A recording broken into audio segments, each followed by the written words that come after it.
Inner একটা আরবি ব্যাকরণের কিতাব সালাদের মাদ্রাসাতে পড়ানো। কত বড় মুহাদ্দিস, জানার কিতাব না পড়লে এরা মৌলবি হতে পারবে না। তিনি লিখছেন যারা এলাকাতে সত্যতা রাখে তারা মুনাফিক। একটা কথা বলেন, আমরা যখন তাজিয়া পাক নিয়ে যাচ্ছি, তাজিয়া পাক নিয়ে বাড়ছি, ইয়া হুসেনের নারা লাগাচ্ছি, এটা কেন? ভালোবাসি বলেই লাগাচ্ছি, এলাকাতে ভালোবাসা আছে বলে ইয়া হুসেনের নারা লাগাচ্ছি। একটা কথা মনে রাখবেন, ইয়া হুসেনের নারায় একমাত্র ইয়েজিদের বুক জ্বলে। আজকে যাদের ইয়া হুসেনের নারা শুনে বুক জ্বলছে জানবেন তারা ইয়েজিদি। কারণ কি? কালকে ইয়েজিদ পেরেশান ছিল ওয়াজুদে হুসैन। कल का यजीद परेशान था वजूद हुसैन पर, और आज का यजीद परेशान है नाराए हुसैन पर।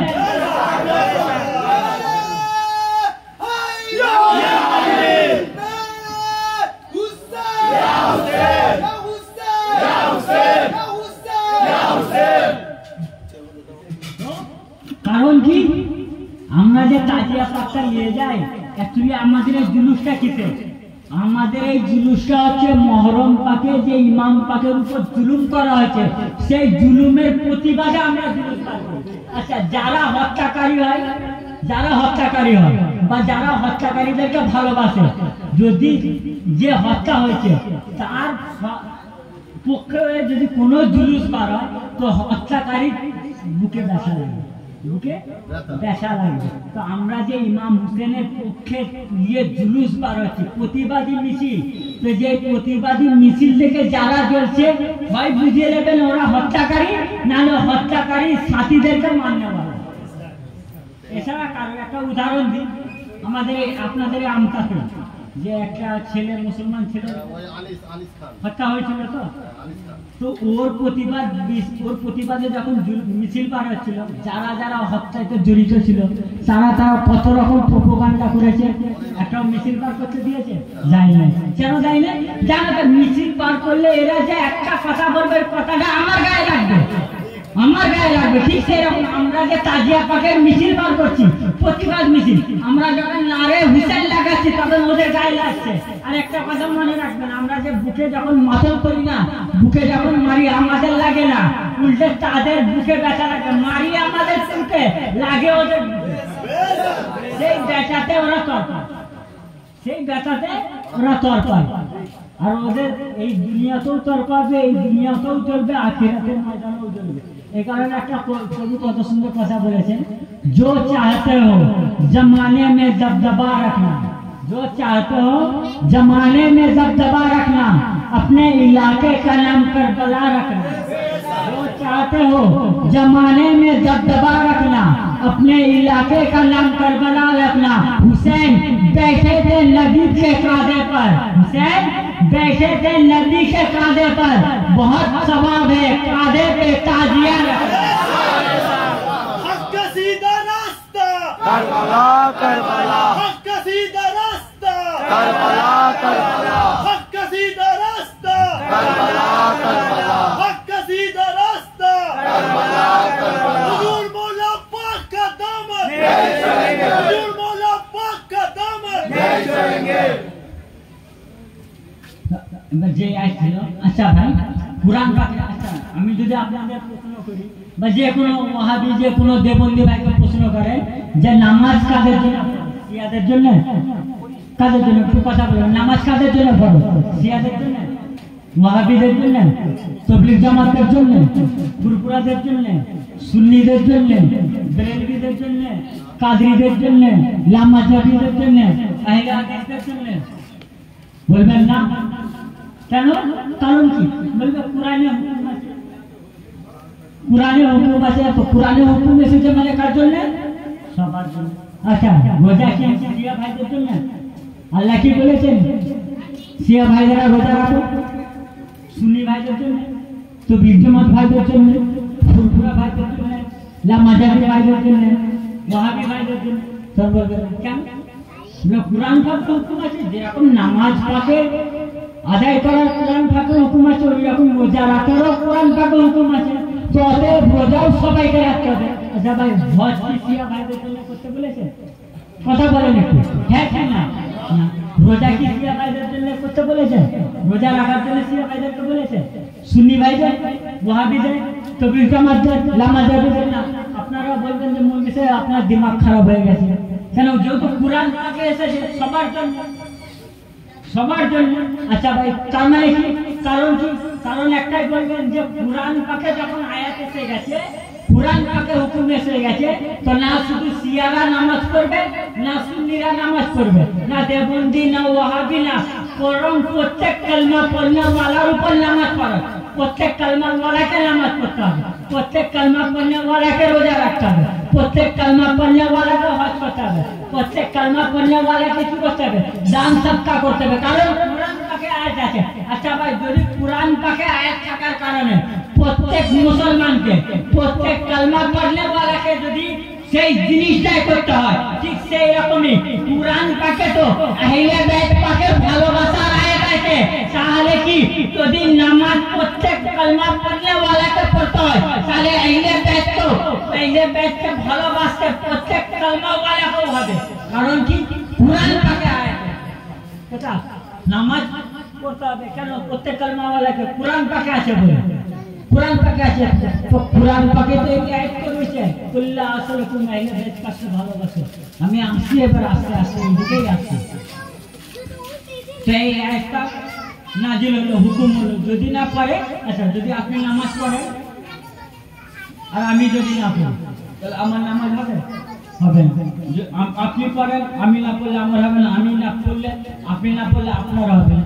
তো যদি কেউ জাকাত না দেয় তাহলে কি হবে? হবে না। যেহেতু ফরজ, রোজা, হজ, জাকাত যেমন হুকুম কুরআনে হুকুম আছে, ঠিক তেমনই ভাবে সেই কুরআনে আহলে বাইত পাকের সাথে মাওয়াদ্দাত করার হুকুম আছে। কি রকম? কুল্লা আসালুকুম আলাইহি আজরান ইল্লাল মাওয়াদ্দাতা ফিল কুরবা। এখানে একটা জিনিস বোঝা যায়, আল্লাহ তাবারক তাআলা কুল শব্দ দিয়ে এই আয়াত পাঠটা শুরু করেছে। দেখেন, আমি দরবার পাক হলে অন্য রকম করি, বেশি চিল্লিয়ে করি। এখানে আমি বোঝাতে এসেছি, বুঝাতে এসেছি। যদি আপনারা বুঝতে পারেন, তাহলে আপনারা যারা মানে না সে দুজনকে বোঝাতে পারবেন, ওই দুজনকে বোঝাতে পারবেন।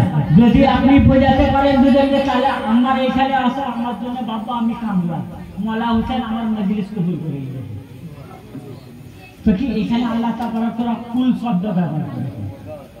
যেখানে আল্লাহ তাবারক তাআলা কুল শব্দ ব্যবহার করেন, ওইটা কি হয়ে যায়? দ্বীনের আসল, ধর্মের আসল হয়ে যায়, ধর্মের মূল হয়ে যায়। কেমন? সূরা ইখলাস সকলের মুখস্থ আছে, সূরা ইখলাস সকলের মুখস্থ আছে। কুল হুয়াল্লাহু আহাদ, কি বলছেন আল্লাহ? হ্যাঁ, আপনি বলি আল্লাহ এক, আপনি বলে দিন আল্লাহ এক। তো আল্লাহ এক বলাবার জন্য আল্লাহ কি বললেন? কুল। তো কুল শব্দ ব্যবহার করে আল্লাহ কি বললেন? হ্যাঁ বাবু আপনি বলেন, বেশি কিছু বলেননি। হ্যাঁ বাবু আপনি বলেন আল্লাহ এক।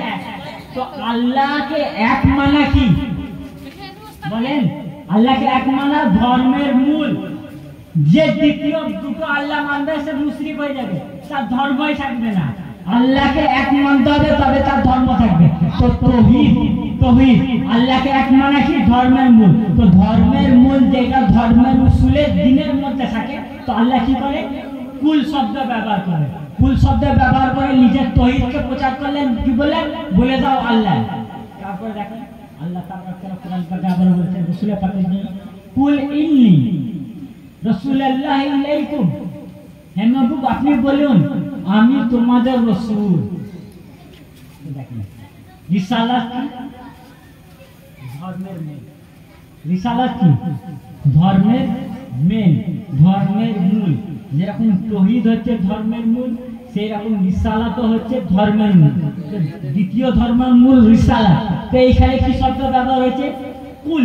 হে মেহবুব বলেন ইন্নী রাসূলুল্লাহি ইলাইকুম, হে মেহবুব আপনি বলে দিন আমি তোমাদের রাসূল। তো রিসালাত মানে কি? রিসালাত মানে ধর্মের মূল। যে রিসালাতে ঈমান আনবে না তার ধর্ম থাকবে না। যদি কেউ তাওহীদ মানে আল্লাহকে এক মানছে কিন্তু রিসালাতে ঈমান নাই, সে মুসলমান না, সে মুসলমান না। কিন্তু রিসালাত মানছে, আবার দুটো আল্লাহ মানছে, সেও মুসলমান না, তার কাছে ধর্ম নেই। কারণ আল্লাহকে এক মানা এটাও ধর্মের মূল, আর রাসূলুল্লাহ রিসালাত মানা এটাও ধর্মের মূল। এইখানে আল্লাহ তাআলা আবার কি বলছে? কুল্লা আসলুকুম আলাইহি আজরান ইল্লাল মাওয়াদ্দাতা। হ্যাঁ মেহবুব আপনি বলে দিন আমি কোনো কিছু প্রতিদান চাই না। এইখানে আল্লাহ কি বললেন? কুল শব্দ ব্যবহার করলেন।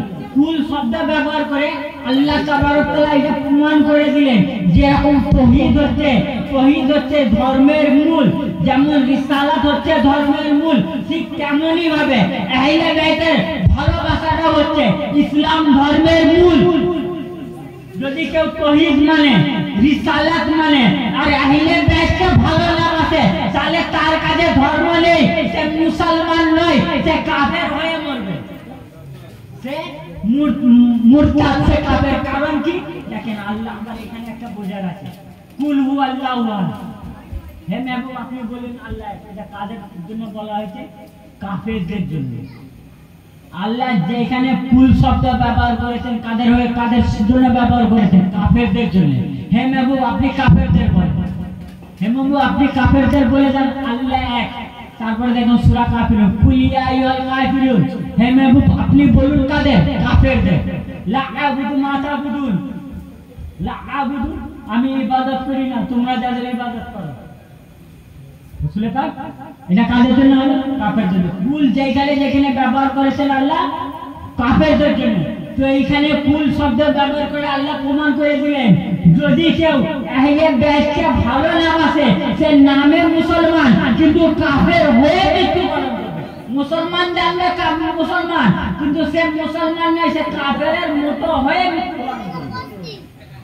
এবার দেখেন যে এই আয়াত পাঠে বললেন যে আল্লাহ তাবারক তাআলা বললেন কুল্লা আসলুকুম আলাইয়া দিল্লাল মাওদাতা ফিল কুরবা। হে মাহবুব আপনি বলেন আমি কোনো কিছুরই প্রতিদান চাই না। কিসের প্রতিদান চাই না?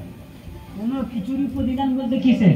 তো এই কথাটা ভাবতে গিয়ে ইমাম কুরতুবী রাহমাতুল্লাহ আলাইহি তার তাফসীরে কুরতুবী খণ্ড নম্বর 16 পৃষ্ঠা নম্বর 21 এর মধ্যে বলছে কি কওলাহু তাআলা কুল্লা আসআলুকুম আলাইহি আজরান আই কুল ইয়া মুহাম্মদ আলাইহিস সালাম লা আসআলুকুম আলা তাবলীগির রিসালাতি ইলাল মাওয়াদাতা ফিল কুরবা।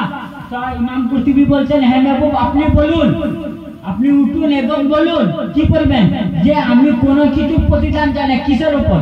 আমি যে রিসালাত তোমাদের দিয়েছি সেই রিসালাতের উপর কোনো কিছু প্রতিদান চাই না, কেবলমাত্র আমরা আহলে বাইতের। আচ্ছা রিসালাতের ভিতরে কি আছে? তৌহিদ আছে, রিসালাত আছে। আদম থেকে নিয়ে আদম নবী থেকে নিয়ে শেষ নবী পর্যন্ত, আমাদের নবী পর্যন্ত সমস্ত নবীর রিসালাত আছে। নবীর রিসালাতের সাথে নামাজ আছে, হজ আছে, যাকাত আছে, সাদকা আছে, খয়রাত আছে, হুকুকুল ইবাদ আছে, হুকুকুল্লাহ আছে। ইসলামে যত কিছু আছে সব এই রিসালাতের সাথে। ঠিক আছে? তো কি বলছেন যে রিসালাতের বিনিময় চাই না। কিসে? যে নামাজ দিয়েছি এর বিনিময় চাই না, হজ দিয়েছি এর বিনিময় চাই না, যাকাত দিয়েছি এর বিনিময় চাই না, আল্লাহ তৌহিদ দিয়েছি এর বিনিময় চাই না, হেদায়েত দিয়েছি এর বিনিময় চাই না, হজ দিয়েছি এর বিনিময় চাই না, জান্নাত দেব এরও বিনিময় চাই না, কিন্তু চাই আহলে বাইতের ভালোবাসা। তো সে আহলে বাইত কারা? এই কিতাবি ইমাম জালালউদ্দিন রহমাতুল্লাহ আলাইহি লেখা দ্বিতীয় নম্বর হাদিস। কিতাবের দ্বিতীয় নম্বর প্রথম নম্বর হাদিসটা হচ্ছে এটাই, এই আয়াতটা হচ্ছে কিতাবের প্রথম হাদিস পাঠটাই হচ্ছে এই আয়াতের তাফসীর। তাছাড়া এই আয়াত পাঠটা আরো কথা রয়েছে বলে দিই আপনাদের সামনে। কারণ আমি এমন বলে যেতে চাই যাতে কালকে কোনো ভাই আপনাদেরকে না বলতে পারে যে মাওলানা বলে গেল কোন কিতাবে আছে, মাওলানা বলে গেল কোন কিতাবে আছে। আর আমি চ্যালেঞ্জ করে যাচ্ছি যদি কারুর কাছে কিতাব থাকে খুলে দেখেন, যদি না পান এইখানে আসেন আমি দেখিয়ে দেবো। যদি দম থেকে এইখানে আসবেন আমি দেখিয়ে দেবো যদি আপনার কাছে কিতাবটাকে খুলে দেখেন।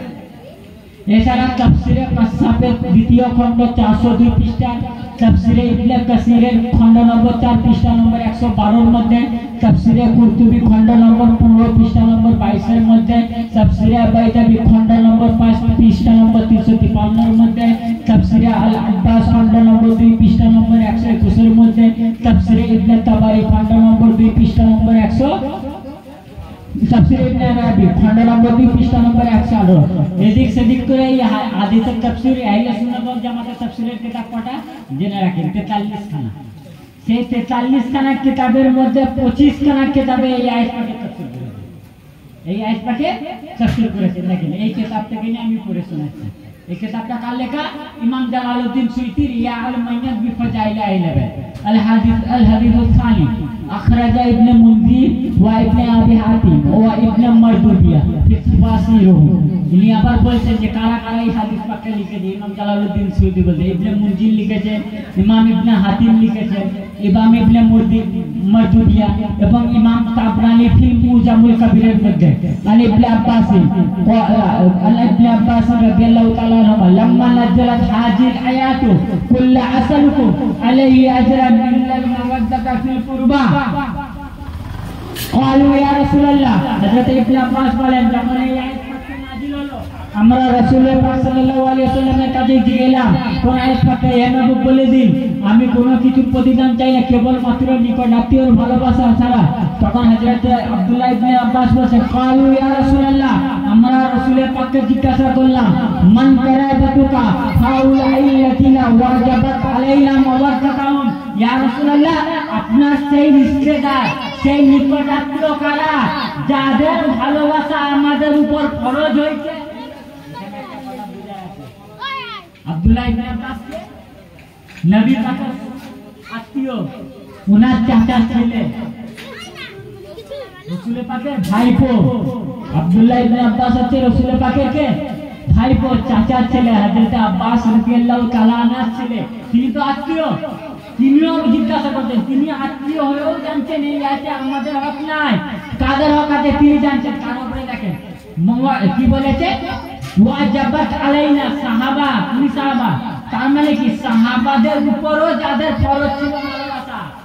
উনি বলছে আলাইনা, আমাদের উপর যাদের ভালোবাসা ফরজ। সাহাবার বলতে কে? আবু বকর উপরও ভালোবাসা ফরজ, হযরত উমরের উপরও ভালোবাসা ফরজ, হযরত উসমানের উপর ভালোবাসা, যত সাহাবা ছিল ওই সাহাবার উপরও ভালোবাসা ফরজ, যত উম্মত আছে তার উপরও ভালোবাসা ফরজ। কাল কিয়ামত পর্যন্ত যত উম্মত আসবে, যত মুসলমান আসবে, সকলের উপর ভালোবাসা ফরজ। তো তখন রাসূল পাককে জিজ্ঞাসা করলেন, তখন রাসূল পাক উত্তরে বলেন কি ক্বালা আলী ওয়া ফাতিমা ওয়া ওয়ালাদুহা। এবং কোন হাদিস পাকের মধ্যে, কোন রিওয়ায়াতের মধ্যে আছে ক্বালা আলী ওয়া ফাতিমা ওয়া আবনুহা, যে আলী, ফাতিমা এবং তার দুই সন্তানের ভালোবাসা তোমাদের উপর ফরজ।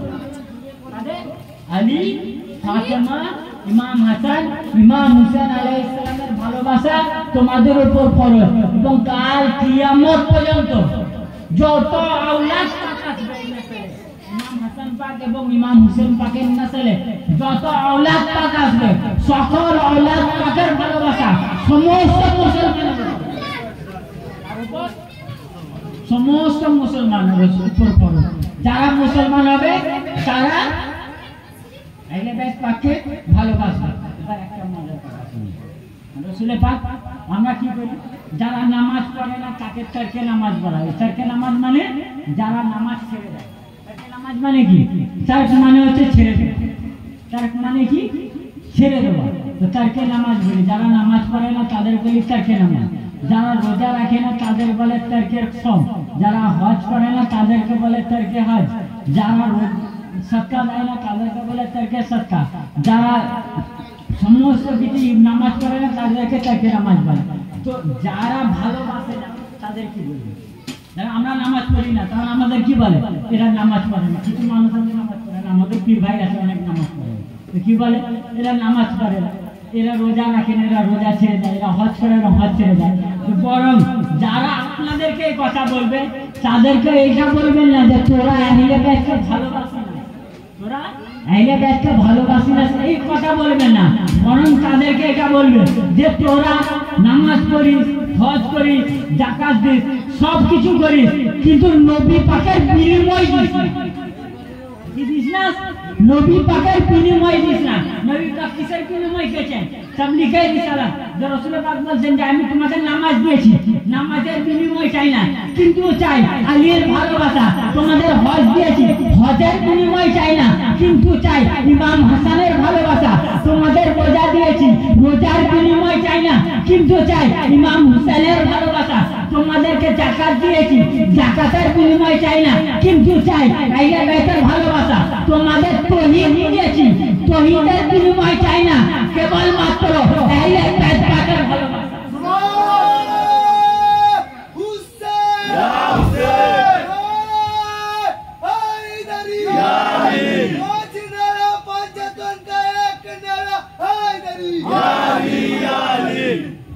তার মানে কি যারা বিনিময় দেয় না তারা কি? উদাহরণ দিয়ে আরো পরিষ্কার হবে এই কথাটা বুঝতে। একটা দোকান আছে, ধরেন একটা দোকান আছে, ওই দোকানে গেলাম, বাসা ভাই গেল, গিয়ে আদা নিল, চাল নিল, রসুন নিল, পেঁয়াজ নিল, নিয়ে টাকা দিয়ে তো ওই সবজিগুলো এনে রান্না করে খেল। সেই জন্য খাওয়া কি বাসা ভাইয়ের জন্য হালাল। ওই দোকানে মঞ্জুর ভাই গেলেন, দোকানে তালা মারা আছে, দোকানদার নেই, উনি তালাটা ভাঙলেন, তালাটা ভাঙলেন, ভেঙে গেলেন, চাল নিলেন, ডাল নিলেন, পেঁয়াজ নিলেন, দিয়ে চলে আসে। উনি রান্না করলেন, রান্না করে খেলেন, উনার কি সময় হলো? কেন? বাদশা ভাই বিনিময় দিয়েছে, আটার চালের যে বিনিময়, এই বিনিময়টা বাদশা ভাই দিয়েছে। আলুর যে বিনিময়, এই বিনিময়টা বাদশা ভাই দিয়েছে। পেঁয়াজের যে বিনিময়, এই বিনিময়টা বাদশা ভাই দিয়েছে। কিন্তু একই চাল, একই আলু, একই পেঁয়াজ, একই ডাল মঞ্জুর ভাইও খাচ্ছে। কেন? একটা আরাম হচ্ছে, উনি চাল যে দিয়েছে ওই চালের বিনিময় দেয় না, ডাল যে দিয়েছে ওই ডালের বিনিময় দেয় না, হয়তো যে পেঁয়াজ নিয়েছে ওর বিনিময় দেয় না, সেই কারণে আরাম। তো রসুলের পাক কি খুলেছে? একটা রিসালাতের দোকান খুলেছে। এই রিসালাতের দোকানে কি আছে? নামাজ আছে, হজ আছে, যাকাত আছে, তৌহিদ আছে, জান্নাত আছে। কি আছে? জান্নাত আছে। তো আপনি কি করলেন? আমরা কি করলাম? রিসালাত নিলাম, নামাজ নিলাম, তৌহিদ নিলাম, হজ নিলাম, যাকাত নিলাম, ইবাদত নিলাম, বন্দেগী নিলাম, সমস্ত কিছু নিলাম। তার সাথে সাথে কি দিলাম? বিনিময় দিলাম। কি দিলাম? বিনিময় দিলাম। আর একজন গেল, তারাও নামাজ নিল, হজ নিল, যাকাত নিল, তৌহিদ নিল, কলমা নিল, কোরআন নিল, কিন্তু বিনিময় দিল না। আমরা বিনিময় দিলাম, তারা বিনিময় দিল না। তো আমরা যে বিনিময় দিলাম, বিনিময় দিয়ে যে নামাজটা পড়ছি, এই নামাজটা করা আমাদের জন্য হালাল। আমরা বিনিময় দিয়ে সেই দোকান থেকে রোজা নিলাম, তার বিনিময় দিলাম। কি বিনিময়? আহলে বাইতের ভালোবাসা। সে ভালোবাসা দিলাম, দিয়ে রোজা রাখলাম। রোজা রাখাটা আমাদের জন্য হালাল। আমরা বিনিময় দোকানে গেলাম, গিয়ে হজ নিলাম, হজ নিয়ে বিনিময় দিলাম, হজ করাটা আমাদের উপর হালাল। আমরা বিনিময় দিলাম, দিয়ে যাকাত নিলাম, যাকাত নিয়ে আমরা যাকাত দিলাম, তো আমাদের যাকাত দেওয়াটা হালাল। কিন্তু ওরা ওই দোকানে গেল, নামাজ নিল, হজ নিল, যাকাত নিল, কিন্তু বিনিময় দিল না, ওদের জন্য হারাম। কারণ কি? চোরের ইবাদত হালাল যাদের নামাজ, হালাল যাদের রোজা, হালাল যাদের হজ, হালাল যাদের যাকাত, তাদেরই আল্লাহ ইবাদত কবুল করবেন। চোরের কোনো কিছু কবুল করবেন না। ওরা রিসালাতের দোকান থেকে নামাজ নিচ্ছে, কিন্তু বিনিময় না দিয়ে চুরি করে নিচ্ছে। আর চোরের ইবাদত কোনোদিন আল্লাহ তাবারক তাআলা কবুল করবেন না। আর আমাদের জন্য নামাজ পড়া হালাল। আর যারা আহলে বাইতের ভালোবাসার বিনিময় দেয় না, তাদের জন্য নামাজ পড়া হারাম। যারা বিনা বিনিময়ে নামাজ পড়ছে, তাদের নামাজ পড়া হারাম। আর হারাম জিনিস আল্লাহ কবুল করবেন না। যদি এখানে দাগ করে লাই, মাথা ফাটিয়ে লাই, তবুও আল্লাহ তাবারক তাআলা হারাম জিনিস কবুল করবেন না। আচ্ছা, এইখানে আরেকটা কথা, আমরা আল্লাহ তাবারক তাআলা কি করলে? চাইলেন। আল্লাহ তাবারক তাআলা চাইলেন। তো আল্লাহ তাবারক তাআলার কাছে প্রশ্ন হতে পারে, হে আল্লাহ, আপনি চাইলেন কেন? আপনি চাইলেন কেন? যেমন নামাজ পড়ার হুকুম দিয়েছেন, ওই রকমই হুকুম দিয়ে দিতেন যে হে মুসলমানগণ, তোমরা আহলে বাইতকে ভালোবাসো। হে মুসলমান বোন, তোমরা কি করো? আহলে বাইত পাককে ভালোবাসো। হে আল্লাহ, আপনি যে রকম রোজার হুকুম দিয়েছেন, হে ইমানদারগণ তোমরা রোজা রাখো, সেই রকমই হুকুম দিয়ে দিতেন, হে ইমানদারগণ তোমরা রোজা রাখো। হে আল্লাহ, আপনি যেমন হজের হুকুম দিয়েছেন সেই রকমই হজ দিয়ে দিতে পারতেন, হুকুম দিয়ে দিতে পারতেন যে ইমানদারগণ তোমরা হজ করো। আল্লাহ তাবারক তাআলা বলবেন, এবং যে এইভাবে আপনি নামাজ হজ জাকাত খরচ করেছেন সেইভাবে পাচ্ছেন, তো আল্লাহ নিগাহে ইলাহি গায়বটাকার আওয়াজ দেবেন, আরে নাদাম বুঝলি না, আমি যেগুলো ফরজ করেছি সেই ফরজটা তাদের ওপরে, যদি তারা করলো আজকে করলো না কাল করতে পারবে, আর আমার মর্জি হলে ক্ষমা করে দিতে পারবো। এবং আজকে করলো না, ধরো 10 বছর থেকে 40 বছর পর্যন্ত নামাজ পড়লো না, 40 বছর পর থেকে 10 বছর নামাজ পড়লো, তো ওই 10 বছরের যা দিতে হবে। আল্লাহ বলবেন যে তাদেরকে সব দিতে হবে, তার বিনিময়ে কিছু দিতে হবে। এই কারণে আমি খরচ করিনি, আমি চেয়েছি। এই আল্লাহ কেন চাইলেন? আল্লাহ বলবেন, আরে নাদাম বুঝলি না, কাল কিয়ামতের ময়দানে, কাল হাসরের ময়দানে তোরাও আসবি, সমস্ত আমার বান্দা আসবে আমার কাছে কি করতে? কেউ সাফাত চাইতে আসবে, কেউ মাগফিরাত চাইতে আসবে, কেউ জান্নাত চাইতে আসবে, কেউ জাহান্নাম থেকে বাঁচার জন্য চাইতে আসবে, কেউ বকশিশ চাইবে, লাখো লাখো কোটি কোটি জিনিস কাল আখিরাতের ময়দানে আমার কাছে চাইতে আসবে। আরে আল্লাহ বুঝলাম না, তখন আল্লাহ আবার দেবে, আরে নাদান কাল হাসরের ময়দানে তাদের চাওয়াকে পূরণ করব যারা দুনিয়াতে আমার চাওয়া অর্থাৎ আহলে বাইতকে ভালোবাসে।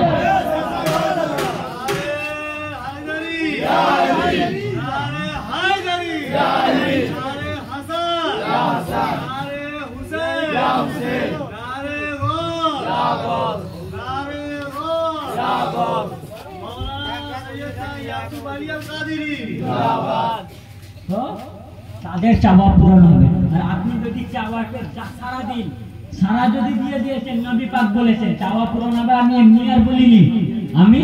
এমনি আর বলিনি, হাদিস পাক আছে তার উপরে। রাসূল পাক সাল্লাল্লাহু আলাইহি ওয়াসাল্লাম কি বলেছেন? যারা যারা এই চাওয়াকে, এই চাওয়ার উপরে ডাক দেবে, এই চাওয়াকে পূরণ করবে, আল্লাহ চেয়েছেন এবং আল্লাহ আমাকে দিয়ে চাইয়েছেন, যারা যারা এই চাওয়াতে ডাক দিয়ে দেবে, এই চাওয়াটাকে পূরণ করে দেবে, কাল আখিরাতের ময়দানে আমি তাদের কি দেব? ইমাম এই কিতাবের পৃষ্ঠা নম্বর 32 এর মধ্যে এবং হাদিস নম্বর হচ্ছে 41, এই 41 নম্বর হাদিস নম্বরের পৃষ্ঠা নম্বর হচ্ছে 32, এবং এই হাদিস পাকটা হচ্ছে তারিখে বাগদাদ দ্বিতীয় খণ্ড 166 পৃষ্ঠায় 146 পৃষ্ঠার মধ্যে ইমাম আলী আলাইহিস সালাম বলেন, আন আলী আলাইহিস সালাম قال রাসূলুল্লাহ সাল্লাল্লাহু আলাইহি ওয়াসাল্লাম শাফাআতি লি উম্মতি। ইমাম আলী আলাইহিস সালাম বলেন যে রাসূলুল্লাহ সাল্লাল্লাহু আলাইহি ওয়াসাল্লাম বলেছেন যে আমার শাফাআত, আমার সুপারিশ ওই উম্মতের জন্য হবে, কোন উম্মত? মান আহাব্বানা আহলুল বাইতি, যারা আমার আহলে বাইতকে ভালোবাসবে তাদেরকে আমি কাল আখিরাতের ময়দানে শাফাআত করব। হায়দারি ইয়া আলী, হায়দারি ইয়া আলী, হায়দারি ইয়া আলী, হায়দারি ইয়া আলী। তাদের শাফাআত করবে যারা আহলে বাইতকে। কেন শাফাআত করবেন? এখানে একটা কারণ আছে। এই কারণে শাফাআত করবেন যে নবী পাক চেয়েছেন। এখানে চাওয়া ম্যাটার করে, এখানে হুকুম ম্যাটার করছে না, এখানে চাওয়া। যে নবী আর আল্লাহর চাওয়াই ডাক দিয়েছেন, নবী পাক তাদের আখিরাতের ময়দানে শাফাআত করবেন। শুধু শাফাআত নয়, যারা যারা এই চাওয়াতে ডাক দিয়েছে তাদের মর্যাদা শোনেন। قال عن مقداد بن أسود قال رسول الله صلى الله عليه وسلم معرفة على محمد براءة من النار। হযরত মিকদাদ ইবনে আসওয়াদ রাদিয়াল্লাহু তাআলা আনহু বলেন যে আল্লাহর রাসূল সাল্লাল্লাহু আলাইহি ওয়াসাল্লাম বলেছেন, যারা আলে মুহাম্মাদের পরিচয় পেয়ে গেল, আলী, ফাতেমা, হাসান, হুসেন, পঞ্জাতন পাক, মাওলা আব্বাস, মাসুম আলী আসগর, হুজুর মাওলা পাক, হুজুর পীর মুর্শিদ পাক, হুজুর পর্দা হুজুর পাক, আমার পীর মুর্শিদ পাক সৈয়দা সৈয়দ ইয়াসুফ আলী আল কাদরি, যারা যারা পরিচয় পেয়ে গেল তারা জাহান্নাম থেকে আজাদ হয়ে গেল। হুজুর মাওলা পাক কা দামত नहीं छोड़ेंगे, হুজুর মাওলা পাক কা দামত नहीं छोड़ेंगे, হুজুর মাওলা পাক কা দামত नहीं छोड़ेंगे। মাওলানা সৈয়দ ইয়াসুফ আলী আল কাদরি জিন্দাবাদ। কি বললেন? চাওয়া, যারা যারা চাওয়াতে সাড়া দিয়েছে তাদের আখিরাতের ময়দানে নবী পাক কি দেবেন শোনেন। প্রথম কি বলেন, যারা পরিচয় পেয়ে যাবে আলে মুহাম্মাদের তারা জাহান্নামের আগুন থেকে বেঁচে যাবে। দ্বিতীয় বলছেন ওয়াহুব্বু আলে মুহাম্মাদিন জাওয়াউজুন আলা সিরাত, যারা যারা আলে মুহাম্মদ আলী ফাতেমা হাসান হুসেনকে ভালোবাসে, মুর্শিদ পাক মওলা পাককে ভালোবাসে, কাল কিয়ামত পর্যন্ত এই বংশধারায় যত আলে মুহাম্মদ আসবে তাদেরকে যারা যারা ভালোবাসবে নবী পাক বলেন তারা পুরসিরাত পার হবার টিকিট পেয়ে গেল। তারা কি পুরসিরাত পার হবার টিকিট পেয়ে গেল, তারা পুরসিরাত পার হয়ে যাবে। তাদের জন্য কি করবেন, যাদের জন্য যারা আহলে বাইতকে ভালোবাসে তাদের জন্য হযরতে জিবরিল আমিন সেই পুরসিরাতের রাস্তায় নিজে পর বিছিয়ে দেবে। কি করবেন, জিবরিল আমিন পর বিছিয়ে দেবেন, সে পরের উপর পা রেখে তারা পুরসিরাত পার করবে। সে পরের উপর পা রেখে তারা পুরসিরাত পালন করবে। তারপরে কি বলছে, ওয়াল বিলায়াতি লি আলে মুহাম্মাদিন আমানু মিনাল আযাব। রাসূল পাক সাল্লাল্লাহু আলাইহি ওয়াসাল্লাম বলেন যারা আলে মুহাম্মাদের বেলায়েতকে মেনে নিল, যারা আলে মুহাম্মাদের বেলায়েতকে মেনে নিল তারা আযাব থেকে নাজাত পেয়ে গেল। আযাব কথা এই পৃথিবীতে যে আযাব, পৃথিবীতেও একটা আযাব হয়, টেনশন থাকে, দুঃখ থাকে, কষ্ট থাকে, প্রতিবেশীর কষ্ট, সমস্ত রকম আযাবকে যত ধারণা করতে পারে, যত রকম আযাব আছে মাথায় ব্রেনে ভেবেলি সমস্ত আযাব থেকে এই দুনিয়াতেও নাজাত পাবে আর আখিরাতের ময়দানেও সমস্ত আযাব থেকে নাজাত। কথা জামার কথা নয়, নবী পাকে এই হচ্ছে আলে মুহাম্মদ পাকের ভালোবাসার ফজিলত। যারা যারা আলে মুহাম্মদ পাককে ভালোবাসবে তাদের ফজিলত দেখেন। পীর মুর্শিদ পাক কি লিখেছেন এই নোহা পাকের কিতাবের মধ্যে। নোহা পাকের কিতাবের মধ্যে, নোহা পাকের কিতাব তো পড়েন, এই নোহা পাকের কিতাব হচ্ছে সমস্ত কুরআন ও হাদিসের এক প্রকার তাফসীর। এক একটা কথায় 10-12টা হাদিস প্রমাণ করা যাবে, 10-12টা হাদিস। দেখেন 44 পৃষ্ঠার মধ্যে পীর মুর্শিদ পাক কি লিখছেন, সৈয়দনা সৈয়দ সাদ আলী আল কাদরি আল হাসান রাদিয়াল্লাহু আলাইহি সাল্লাম কি বলছেন, মুমিন ওই है जिसको है उल्फत हुसैन की। বলেন মুমিন সেই ব্যক্তি যার অন্তরে হুসাইনের ভালোবাসা আছে। কাফির है जिसको होना मोहब्बत हुसैन की। বলেন তারা কাফির যাদের অন্তরে ইমাম হুসাইন পাকের ভালোবাসা নাই। তারপরে কি বলছেন, ईमान जिसको कहते हैं वो हुब्बे आले। বলতে ঈমান যাকে বলা হয় সেটা আলে মুহাম্মাদের ভালোবাসা। ইরফানে পেরবি है मोहब्बत हुसैन की। ইরফান মানে কি উচ্চ মাকাম, উচ্চ মাকাম। আউলিয়াদের মধ্যে একটা ক্যাটাগরি আছে আরফা, সেই ক্যাটাগরির নাম। তো বলতেন ওই ওরা পেরবি করে কি পেয়েছে ইমাম হুসেন পাকে। তারপরে কি বলছেন দেখেন, বেহুব্বে আহলে বাইত ইবাদত হারাম है। আহলে বাইতের ভালোবাসা ছাড়া যারা যারা ইবাদত করে তাদের সকলের ইবাদত করা হচ্ছে হারাম। কি বলছেন পীর মুর্শিদ পাক। তারপরে কি বলছেন, हम पर तो फर्ज आइन है उल्फत हुसैन की। আমাদের উপর সবথেকে বড় ফরজ হচ্ছে ইমাম হুসেন পাকের ভালোবাসা। এটা পীর মুর্শিদ পাকের ভালোবাসা। তারপরে দেখে কি বলছেন, মাধা উনকা জব है खुदा जुल जलाल। বলতে যখন ইমাম হুসেন পাকের প্রশংসা আল্লাহ তাবারক তাআলা স্বয়ং করেন, क्यों कर अता हो बंदे से मदद हुसैन की। तो বলতে কিভাবে যখন ইমাম হুসেনের প্রশংসা আল্লাহ করেন তো এই বান্দাদের কাছ থেকে এই বান্দারা কিভাবে ইমাম হুসেনের প্রশংসা করতে পারে, যেহেতু তার প্রশংসা করতে বলে কে আল্লাহ। তারপরে কি বলছেন দেখেন, তারপরে হাদিসটা দেখেন, আব্দুল্লাহ ইবনে উমর রাদিয়াল্লাহু তাআলা আনহু বলেন ওয়া আলা ওয়া মান আহাব্বু আলা মুহাম্মাদি মিনাল হিসাবে ওয়াল মিজানে ওয়াস সিরাতে। হযরত আব্দুল্লাহ ইবনে উমর বলেন যারা যারা আলে মুহাম্মদকে ভালোবাসে তারা কাল হাসরের ময়দানে হিসাব নিকাশ থেকে রেহাই পাবে। তারা কাল হাসরের ময়দানে মিজান যে দাড়ি পাল্লা বসবে ওই দাড়ি পাল্লা থেকে নাজাত পেয়ে যাবে। যারা যারা আলে মুহাম্মদকে ভালোবাসবে কাল নিয়ে কিয়ামতের ময়দানে পুলসিরাত থেকে নাজাত। এই হাদিস পাঠটা কোথা আছে, ইমাম হামনবী রহমাতুল্লাহ আলাইহি, ইনার জন্য মুফতি তারিক জামিলের নাম শুনেছেন?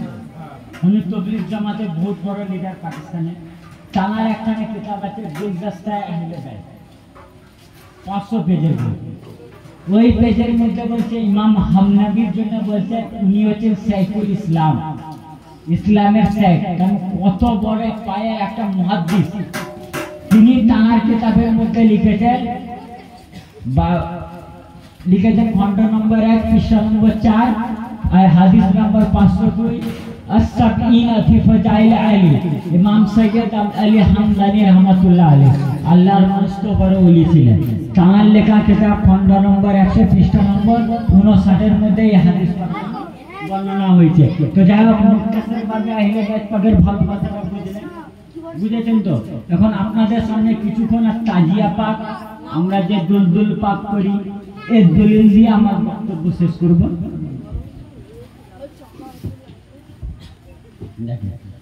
প্রথম দুলদুল পাক করার দলিল জানেন? কিসে?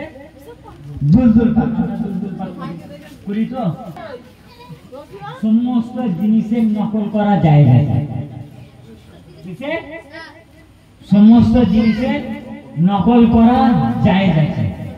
যেমন সর্বপ্রথম নকল কে করেছে জানেন? আল্লাহ। কাকে দিয়ে করেছেন জানেন? হযরত ইব্রাহিম আলাইহিস সালাম। আর কে সাথ দিয়ে করেছে জানেন? ফেরেশতারা। ফেরেশতাদের কাবা বাইতুল মামুর। কার নকল কোন কাবা জানেন? কাবা শরীফ। সেই কাবার নকল কোন কাবা? কাবা শরীফ। এই কাবা শরীফে কিভাবে নির্মাণ হয় ঘটনা শুনেছে? আল্লাহ বাইতুল মামুরের ছবি দেখিয়ে দিয়েছেন। হযরত ইব্রাহিম আলাইহিস সালাম সেই বাইতুল মামুরকে দেখছিলেন আর তৈরি করছিলেন। তো প্রথম নকল কে তৈরি করেছে ইসলামের মধ্যে? কথা বলে হযরত ইব্রাহিম আলাইহিস সালাম। কে তৈরি করালেন? আল্লাহ তাবারক ওয়া তাআলা। আচ্ছা, এই যে আমাদের পৃথিবীতে এত মসজিদ রয়েছে, এই মসজিদগুলো কি আসল? নকল। কার নকল? কাবা শরীফের নকল। আচ্ছা, যদি নকল তৈরি করা হারাম না, তাহলে এই মসজিদটা হারাম। কথা বলেন, এই মসজিদটা কি হারাম? তাহলে এই মসজিদে তো নামাজ হবে না। আর যে ইমাম নামাজ পড়াচ্ছে তার তো নামাজ পড়ে টাকা লেওয়াও হারাম। যদি নকল তৈরি করা হারাম হয়, তাহলে এই মসজিদ তৈরি করাও হারাম। এটা নকল, কাবা শরীফের নকল। কাবা শরীফকে দেখে তাজিয়া মসজিদ পাক তৈরি করেছে। ঠিক সেরকম ইসলামের নকল করা জায়েজ আছে। যে কোনো জিনিসের নকল করলে জায়েজ আছে, কিন্তু সেই নকলটা শরীয়ত মুতাবিক হবে, শরীয়তের মতে হওয়া দরকার। তো দেখেন তাজিয়া পাকের দলিলটা, এই হাদিস পাকটা আছে দুলদুল পাকে, সুনানে আবু দাউদ হাদিস নাম্বার 614, পৃষ্ঠা নম্বর 614, হাদিস নাম্বার 4932, মিসকাত শরীফ হাদিস নম্বর 3265, বাইয়াকিতে আছে। এবং এই হাদিস পাকটা সহিহ হাদিস। শেখ আলবানী যিনি আহলে হাদিসদের মেন, সেই হাদিস পাকটাকে সহিহ বলেছে। অর্থাৎ এই হাদিস পাককে কেউ জাল প্রমাণ করতে পারবে না, কেউ জাল জায়েজ প্রমাণ করতে পারবে না। যেমন আজকে বলে গেলাম, কাল সকালে বলবে মৌলবীদের কথা তো আমি বুঝি, কেন আমিও একটা মৌলবী, কত রকম বাহানা বলতে পারি। সকালে উঠে বলে মৌলবী বলে গেল, সব জাল হাদিস বলে গেল। কি বলে গেল? জাল হাদিস।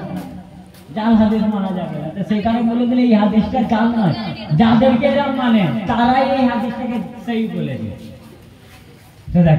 عن عائشة قالت رسول الله صلى الله عليه وسلم من غزوة تبوك, যে হযরত আয়েশা বলেন যে রাসূলুল্লাহ সাল্লাল্লাহু আলাইহি ওয়াসাল্লাম মিন গজওয়াতে তাবুক আও খায়বার ওয়া ফি সাওয়াইতা সিতরু, যে হযরত আয়েশা রাদিয়াল্লাহু তাআলা আনহা বলেন যে নবী পাক সাল্লাল্লাহু আলাইহি ওয়াসাল্লাম গজওয়া তাবুক বা খায়বার থেকে যখন আমার বাড়িতে ফিরে আসলেন, যুদ্ধ, কিসের যুদ্ধ?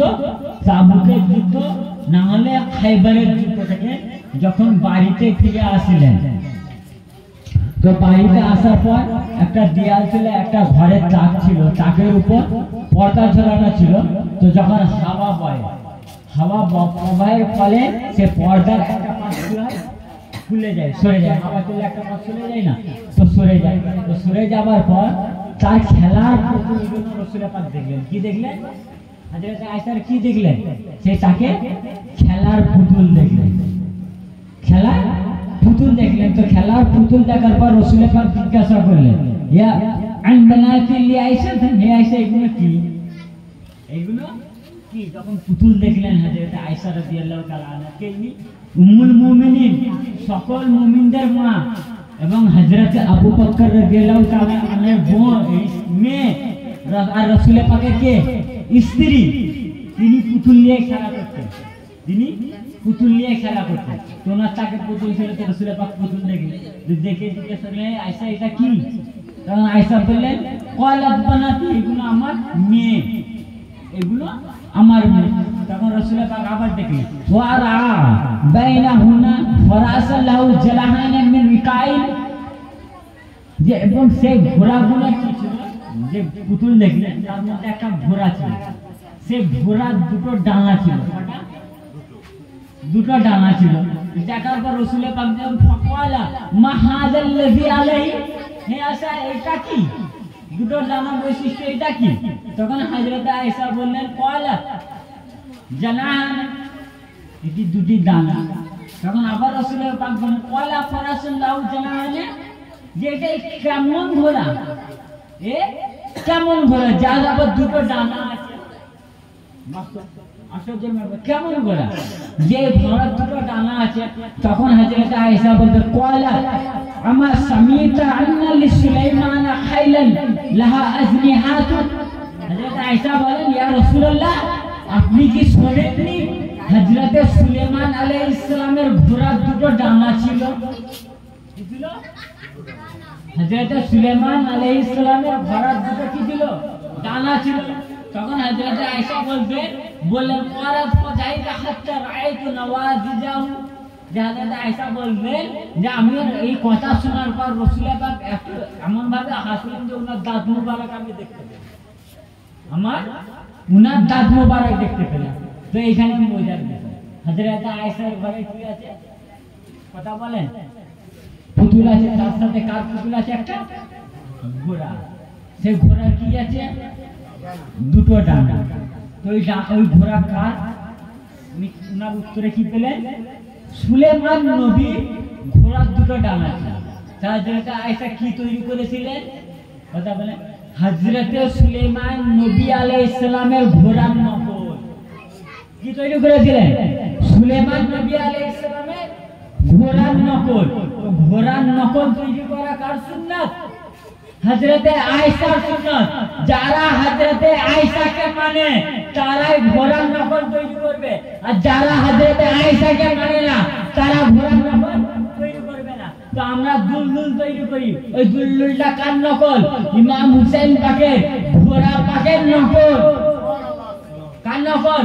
হযরতে ইমাম হুসাইন পাকের ঘোড়ার নকল। ঘোড়া পাকের নকল হচ্ছে দুলদুল।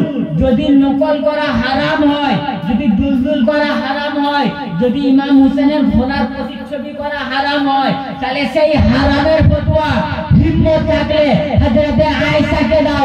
কারণ হযরতে আয়েশা সর্বপ্রথম হযরতে সুলাইমান আলাইহিস সালামের ঘোড়ার নকল তৈরি করে আমাদেরকে এটা দলিল দিলেন। যখন ইমাম হুসাইন 61 হিজরিতে শহীদ হয়ে যাবেন, তারপরে তার মাননেওয়ালারা ইমাম হুসাইনের যখন ঘোড়ার নকল তৈরি করবে, তখন তোমাদেরকে কেউ প্রশ্ন করবে যে এর দলিল কোথায় আছে। তখন হযরত আয়েশা আমাদেরকে এটা শিক্ষা দিলেন যে তোমরা তাদেরকে বলে দিও এটা তোমাদের মা হযরতে আয়েশা দলিল দিয়েছে যে ঘোড়ার নকল তৈরি করা যায় না।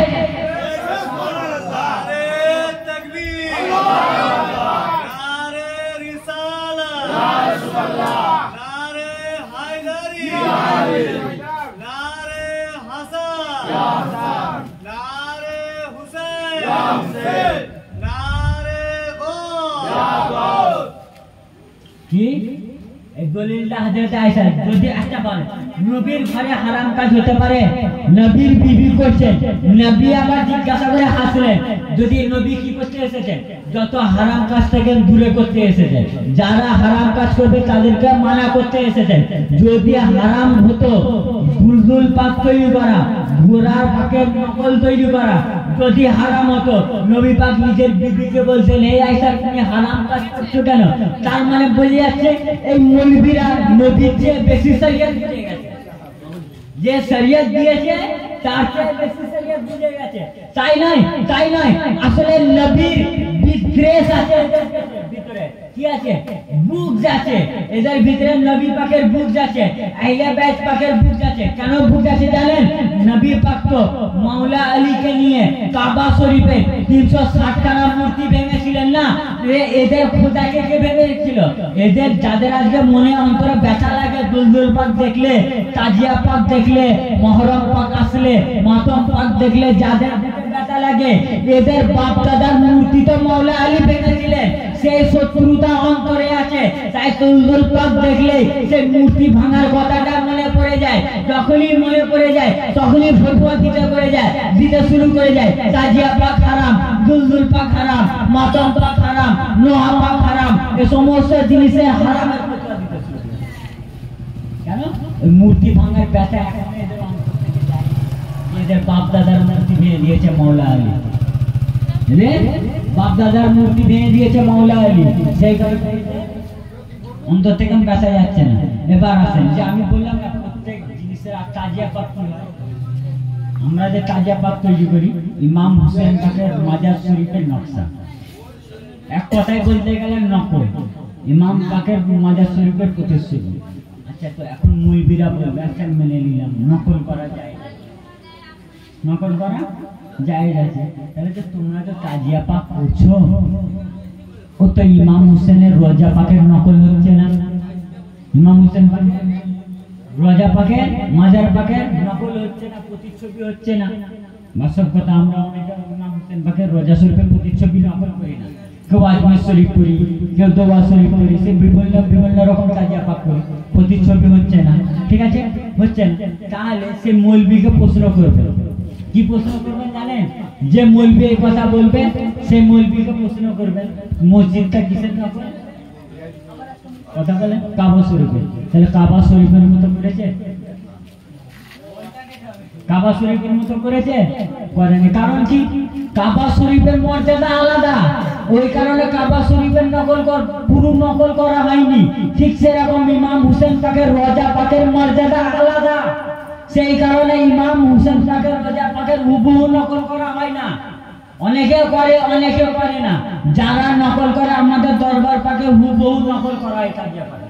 আমাদের দরবার পাক বাংলাদেশে যত খানকা পাক আছে সমস্ত খানকা পাকে তাজিয়া পাক মাতম পাক হয়।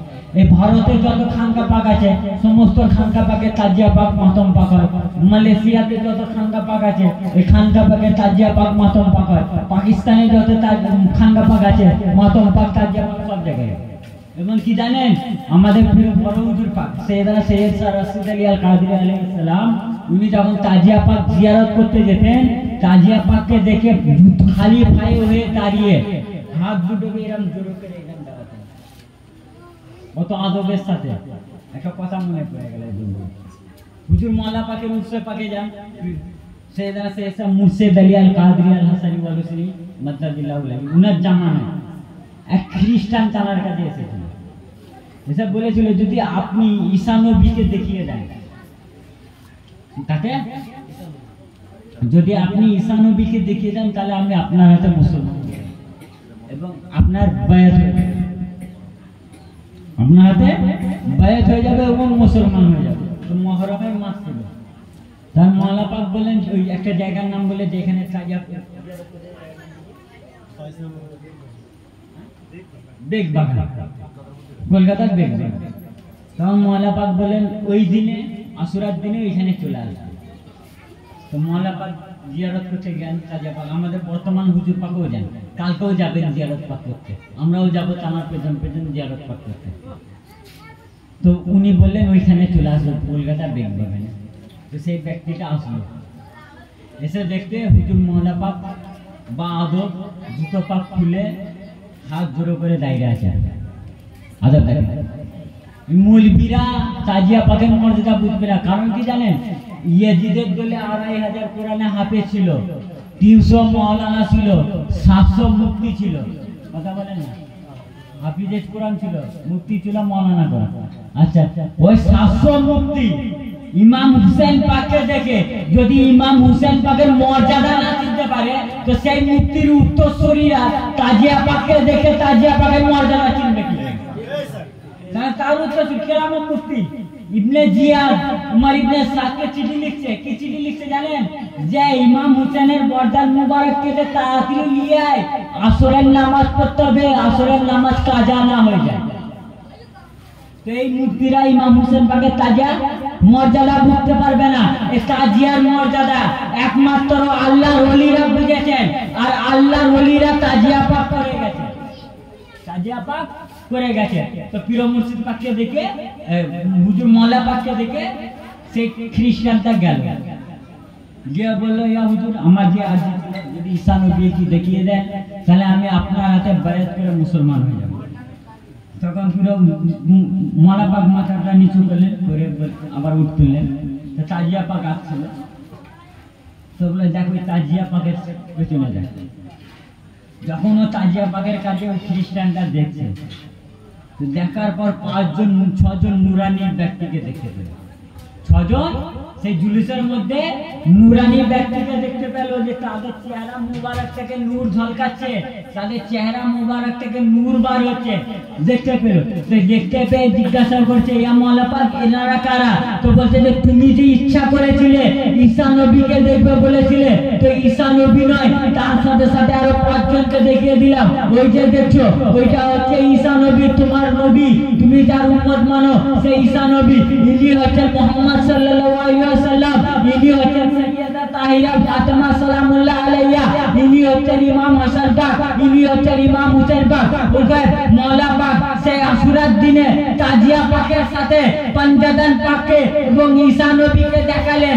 দেখাবার সাথে সাথে সেই খ্রিস্টানরা হুজুর মওলা পাকের পায়ের উপরে সিজদা করে হুজুর মওলা পাকের হাতে বায়াত হয়ে গেলেন। আর আমরা খালি পায়ে তাজিয়া পাকের সাথে যাই কেন? হুজুর পাকরা তাজিয়া পাক দেখলে ডাইরেক্ট বলেন খালি পায়ে থাকেন কেন? হাতটাকে বেঁধে এরকম জোরে করে থাকেন কেন? প্রত্যেক তাজিয়া পাকের সাথে পঞ্জদান পাক আছে।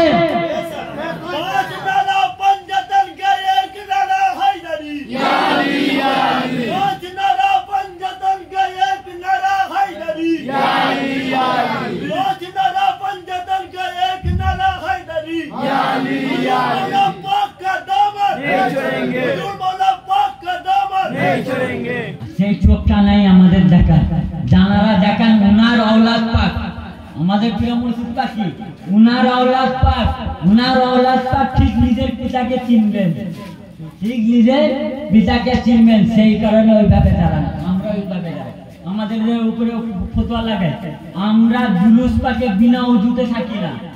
আমাদের দরবার পাকে নিষেধ, আমাদের দরবার পাকের আদেশ তাজিয়া পাক হাত দেবে উজু করে, আমরা তাজিয়া পাক তৈরি করি উজু করে, জুলুস পাকে যাই উজু করে, বিনা ওযুতে তাজিয়া পাকেও হাত দিই না। যারা তাজিয়া পাক তৈরি করে তারা ওই জায়গাতে গোসল না করে তাজিয়া পাকে হাত দেয় না। যারা তৈরি করতে আসে, আমার চোখে নিজের দেখা, যারা তাজিয়া পাক তৈরি করে তারা গোসল করে এসে তাজিয়া পাক তৈরি করে। যদি পেচ্ছাপের প্রয়োজন হলো, পায়খানার প্রয়োজন হলো, বাথরুমে গেল, তো বাথরুম থেকে এসে আবার গোসল করবে, গোসল করে ওযু করবে, তারপরে তাজিয়া পাকে হাত দেবে। কত আদবের সাথে, কত আদবের সাথে। আর যারা দেখেন এখানে একটা বোঝার আছে, যারা মানে তারা কিন্তু আদবের সাথে তাজিয়া পাক করে, আর যারা মানে না, যাদের বাপ চাচারা মানে না, তাদের ছেলেরা তাজিয়া পাকের সাথে বেয়াদবি করে, তাজিয়া পাকের সাথে বেয়াদবি করে। যারা মানে না তাদের ছেলেরাই করে, আর যারা মানে তাদের ছেলেরা কখনো করে না। দেখেন এখানে মানওয়ালা রয়েছে, দেখা একটাও ছেলে গুটখা খাবে না, একটাও ছেলে বিড়ি খাবে না, জুলুস পাকে সব ছেলে ওযু থাকবে। কারণ কি? এটা আমার পীরের শিক্ষা, এটা আমার পীরের শিক্ষা। কিন্তু ওদের পীর শিক্ষাই দিতে পারে না, হারাম বলে কিন্তু শিক্ষা দিতে পারে না। পীরের কথাই ওরা মানে না, ওরা নিজের পীরের কথাই মানে না। ওদের পীর হারাম বলছে, তো ওদের পীরের কথাকে না মেনে তাজিয়া পাক করছে। এটাও একটা ইমাম পাকের কারামত, এটাও একটা ইমাম পাকের কারামত। তাজিয়া পাকের একটা কারামত বলতে মনে পড়ে গেল, আমাদের এখানের ঘটনা। সেই ব্যক্তিটা ফুরফুরার ব্যক্তি ছিল, নাম লিখছি না, যেহেতু একটা ম্যাটার আছে, নাম লিখছি না। সেই ব্যক্তিটা পুরপুরার ব্যক্তি ছিল, আমাদের সাথে বেশ ভালো ছিল, আমরা তাজিয়া পাক করতাম, এখনো করি। তো সেই ব্যক্তিটার সাথে আমাদের প্রচন্ড প্রিয়, আসা যাওয়া করতো।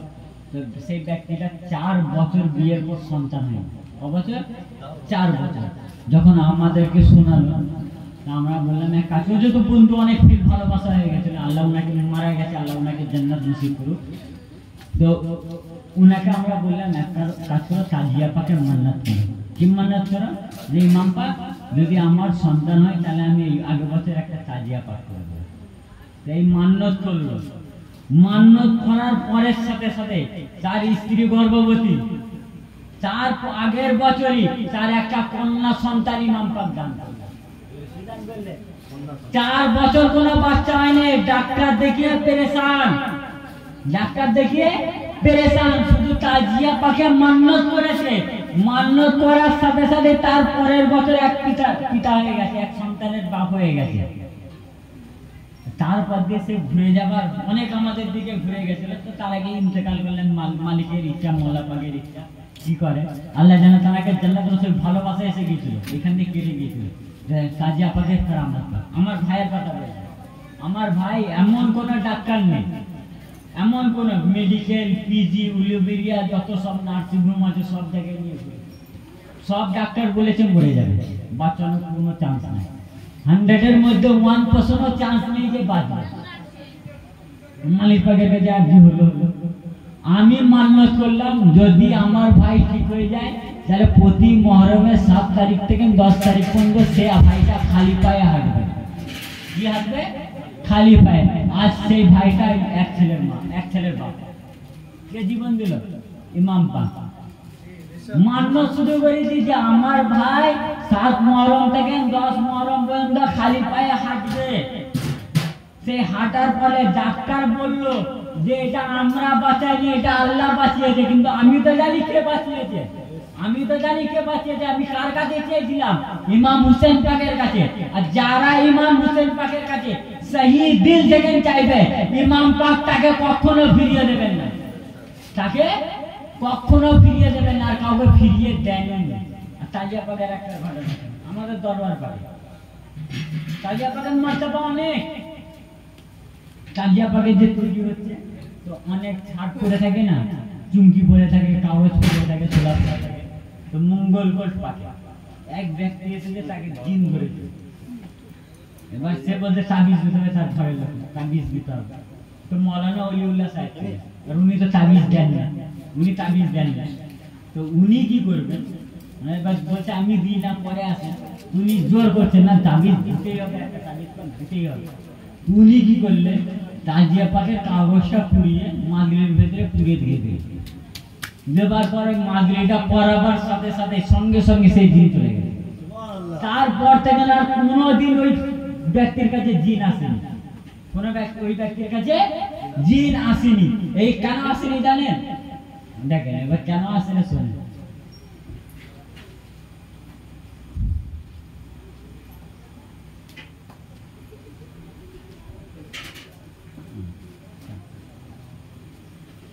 हजरत सैयद शाह अब्दुल रज्जाक नसबी रहमतुल्लाह अलैहि इन्हीं के আল্লাহ রাসূল, আমি কি বললাম সমস্ত আল্লাহর ওলি তাজিয়া পাক করেছে। উনি বলে তাজিয়া পাককে কেউ এটা না ভাবে যে তাজিয়া পাক কাগজ কাঠ থেকে তৈরি, কাগজ কাঠ থেকে তৈরি, বরং 72 শহীদানে কারবালায় রূহ মুবারকের ওই তাজিয়া পাকের ধ্যান, ওই তাজিয়া পাকের ধ্যান। তা বলেন যখন পঞ্চতন পাকের ধ্যান যদি তাজিয়া পাকে চলে আসে, ওই তাজিয়া পাকের এক একটা জিনিসের যা মর্যাদা হয়ে যায়, পৃথিবীর কোন জিনিসের অত মর্যাদা নেই। নিসবত এই মসজিদ পাকের এত নিসবত কেন?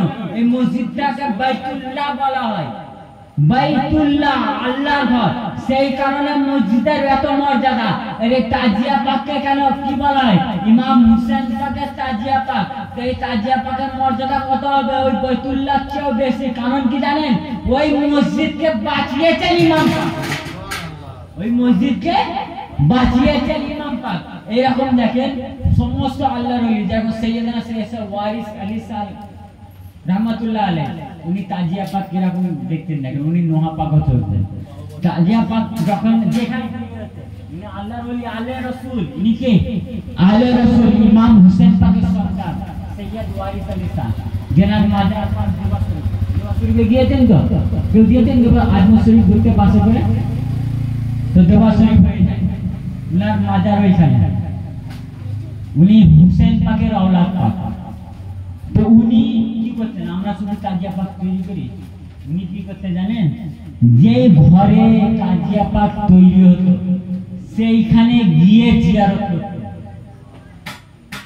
এইখানে তাজিয়া পাক তৈরি হচ্ছে এইখানে এসে জিয়ারত করতেন এবং কি করতেন তাজিয়া পাকের সামনে জুতো খুলে হাত দুটোকে এইভাবে বেঁধে দাঁড়িয়ে জিয়ারত করতেন ওইখানে কিছুক্ষণ বসে থাকতেন আবার ঘরে চলে আসতেন এবং 10 মুহররমে সমস্ত তাজিয়া পাক উনার খানকাতে এসে উপস্থিত হতো হবার পর উনি খানকা পাক থেকে বাইরে বার হয়ে খালি পায়ে হাত দুটো এরকম জড়ো করে যেরকম নামাজে পড়ি ওইভাবে দাঁড়িয়ে তাজিয়া পাক জিয়ারত করতেন আর কান্না করতেন কি করতেন তাজিয়া পাক জিয়ারত করতেন আর কান্না করতেন কে করেছে আল্লাহর ওলি তো আচ্ছা আল্লাহর ওলি করেছে আপনারা এবার সিদ্ধান্ত করেন আপনারা আল্লাহর ওলির দলে যাবেন কি মুলবির দলে যাবেন একটা কথা বলেন এজিদের দলে 7,500 মৌলবি মৌলানা মুফতি মিলিয়ে আর ইমাম হুসেন পাকের দলে 72 জনই আল্লাহর ওলি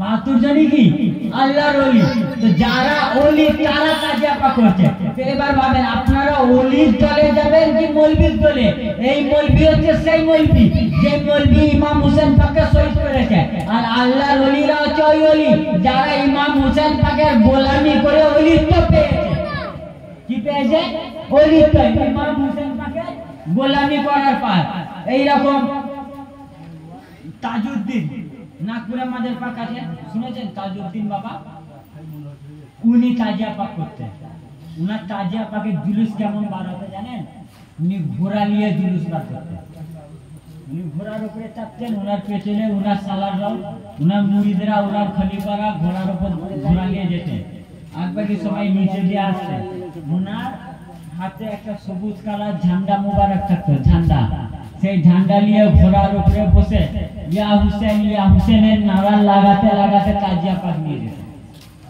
কে ইনি তাজউদ্দিন বাবা ইনার সম্পর্কে আহমদ রাজা খানের ছেলে উনি তার কিতাবে লিখছেন সেই জামানার তিনটে আল্লাহর মস্ত বড় ওলি এক আহমদ রাজা দুই বাবা তাজউদ্দিন রহমাতুল্লাহ আলাইহি তিন ওয়ারিস এই তিনটে ওলি তার মধ্যে দুটো ওলি তাজিয়া পাক করেছে তার মধ্যে দুটো ওলি কি করেছেন তাজিয়া পাক করেছেন তো এরকম বহু আল্লাহর ওলি তাজিয়া পাক করেছেন আমি ওইদিকে যাচ্ছি না বেশ একটা আর হাদিস বলে আমার বক্তব্য শেষ করব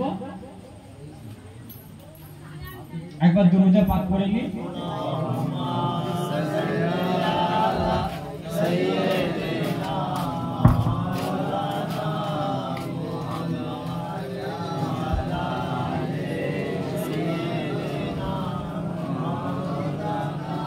সাল্লাল্লাহু তাআলা আলাইহি ওয়া সাল্লাম আমরা যে মাতম পাক করি তো বুক চাপে মাতম পাক করি তেরা বলে দলিল কথা একটা দলিল দিয়ে সংক্ষেপের মধ্যে সবের একটা দলিল নালে এই তাজিয়া পাকের উপর পীর মুর্শিদ পাকের কারণে যদি তাজিয়া পাকের উপর বলি 1 ঘন্টা বলতে পারবো মাতম পাকের উপরে বলি যে আমার 2 ঘন্টা বলতে পারবো মালিক পাকের কোরআনে কোনো কিছুর অভাব নেই যা দিয়েছেন আমার পীর মুর্শিদ পাক দিয়েছে যা দিয়েছেন আমার পীর মুর্শিদ পাক দিয়েছে তো একটা মাতম আচ্ছা বুজুর্গ ওয়াসপাককে সবাই মানে ওয়াহাবি মানে দেবন্দি মানে এরাও মানে ওয়াহাবিরা মানে হুজুর ওয়াসপাককে দেবন্দিরাও মানে ফুরফুরারাও মানে বেরেলভিরাও মানে তাবলীগ জামাতরাও মানে সকলে মানে হুজুর ওয়াসপাক এমন কি আহলে হাদিসরা বলে হুজুর ওয়াসপাক আমাদের হুজুর ওয়াসপাক আমাদের তো হুজুর ওয়াসপাক মাতম পাকের দলিল দিয়েছেন নাকি তার বুনিয়াতুল তালিবিন কিতাব পৃষ্ঠা নম্বর 482 এটা উর্দু পৃষ্ঠা আর যেটা আরবি পৃষ্ঠা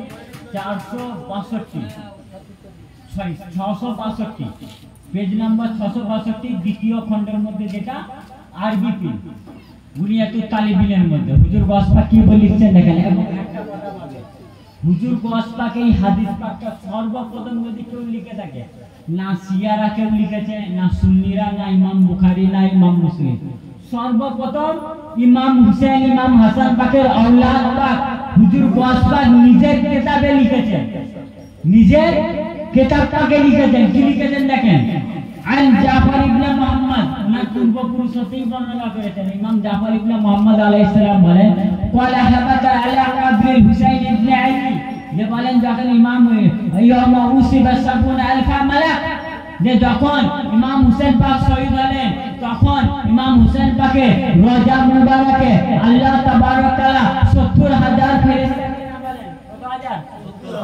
৭০,০০০ ফেরেশতাকে নিয়ে বলেন, কিসের জন্য?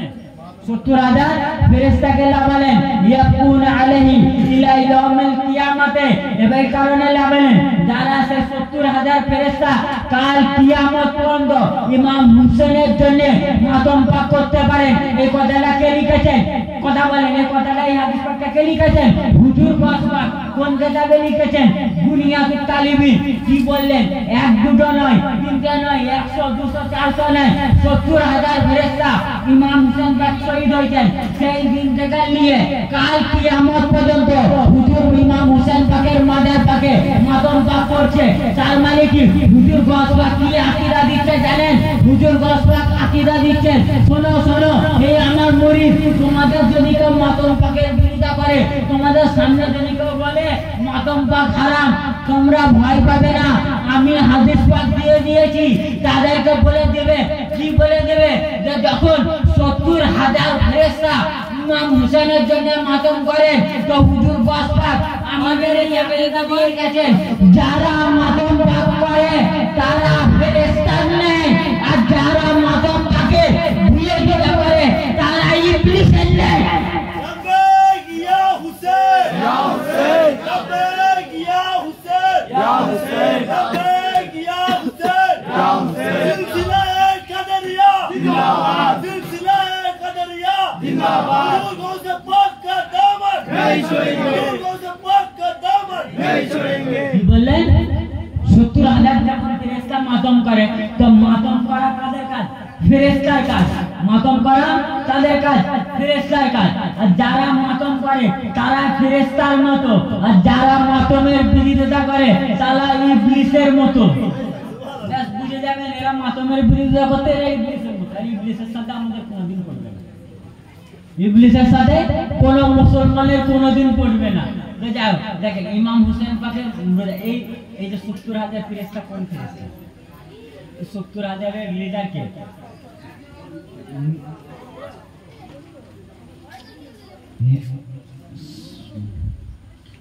রওজাতুস সুহাদা, কিতাবের নাম কি? রওজাতুস সুহাদা। লেখকের নাম হচ্ছে মোল্লা ওয়েস কাসমি। এই বইটা আমার কাছে নাই, এই বইটা আমার কাছে নেই। দরবার পাকে ৮ বছর মহরমের টাইমে গিয়েছিলাম, হুজুর পাক মৌলানা সাহেবকে পড়তে দিয়েছিলেন, বর্তমান মালিক পাক। আমাদের লাইব্রেরি কলকাতায় দুটো লাইব্রেরি আছে, একটা ২২ নম্বর মসজিদ পাকের উপরে হুজুর পাক যে রুমে থাকেন ওই রুমের উপরে দুটো লাইব্রেরি, একটা বড় হুজুর পাকের, একটা বর্তমান হুজুর পাকের। ৩টে লাইব্রেরি আছে কলকাতার খানকা পার্কের মধ্যে। এক একটা লাইব্রেরিতে কাজ যদি বই যদি গুণের লিস্ট করতে যাই ১ বছর কেটে যাবে, এত কিতাব পাক আছে। আর এমন কিতাব পাক আছে ওই কিতাব পাকের নাম শুনিনি কোনোদিন, পড়া তো দূরের কথা, নাম পর্যন্ত শুনিনি। এমন এমন কিতাব, মওলা পাকের হাতের কিতাব আছে, মওলা পাক যে কিতাবগুলি লিখেছেন কলমে লেখা কিতাব আছে, এই কিতাব পাক। তো এই কিতাবটা পড়তে দিয়েছিলেন, আমি গেছিলাম, আমি গেলে ওই কিতাব পাকটা দেখে আমি মনে দেখি পড়ি, নিলাম, নিয়ে ওই কিতাবের ২১ পৃষ্ঠাই পেলাম।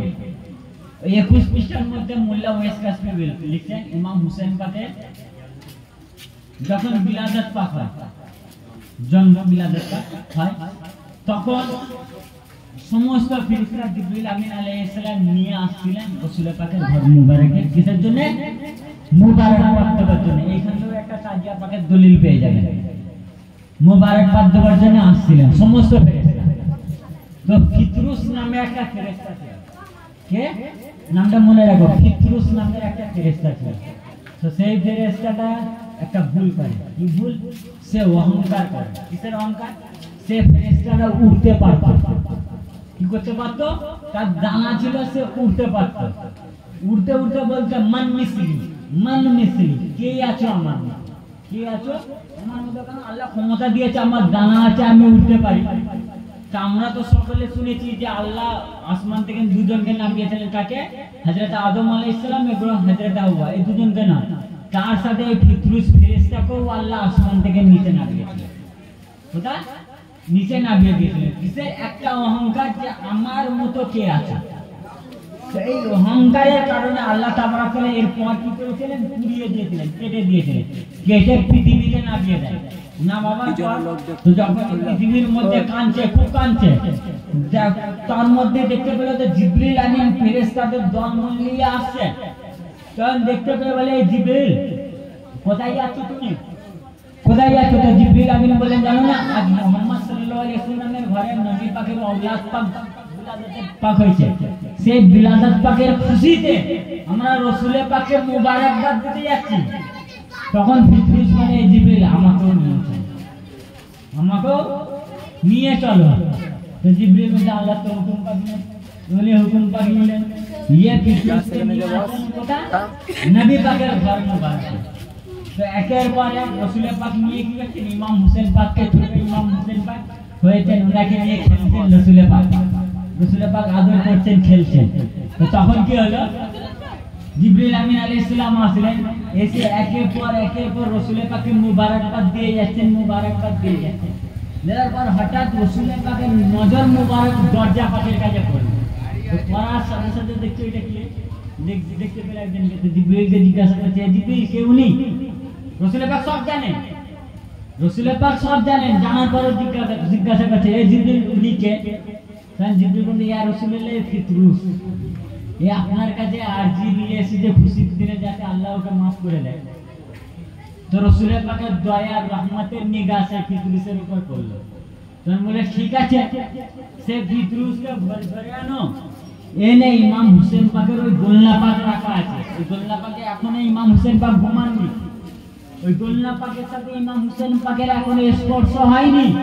এই রাসূলের পাক বললেন, ফিতরুসকে নিয়ে ওই দোলনা পাকের সাথে স্পর্শ করে দাও। কি করে দাও? স্পর্শ করে দাও। তো স্পর্শ করে দেওয়ার সাথে সাথে সে ফিতরুস ফেরেশতা দুটো পর বার হয়ে গেল। কি হলো? দুটো পর বার হয়ে গেল। পর বার হয়ে আসমানে উঠতে লাগলো। আসমানে উঠতে উঠতে আবার বলতে লাগলো, মান মিসলি, কে আছো আমার মতো? মান মিসলি, কে আছো আমার মতো? তখন জিবরিল আবার বলল, হে ফিতরুস, তোর এই অহংকারের জন্য আল্লাহ তোর পর কেটে দিয়েছিল, তুই আবার সেই অহংকার করছিস যে আমার মতো কি আছো? তখন ফিতরুস জানাবে জিবরিল আমিনকে জবাব দিয়েছিল, বলে, হে জিবরিল আমিন, তুমি ঠিকই বলেছ, আমার এই অহংকারের জন্য আল্লাহ আমার পর কেটে দিয়েছিলেন। কিন্তু জানো জিবরিল, ওই পরটা আল্লাহ দিয়েছিলেন, এই পরটা হুসেন দিয়েছে।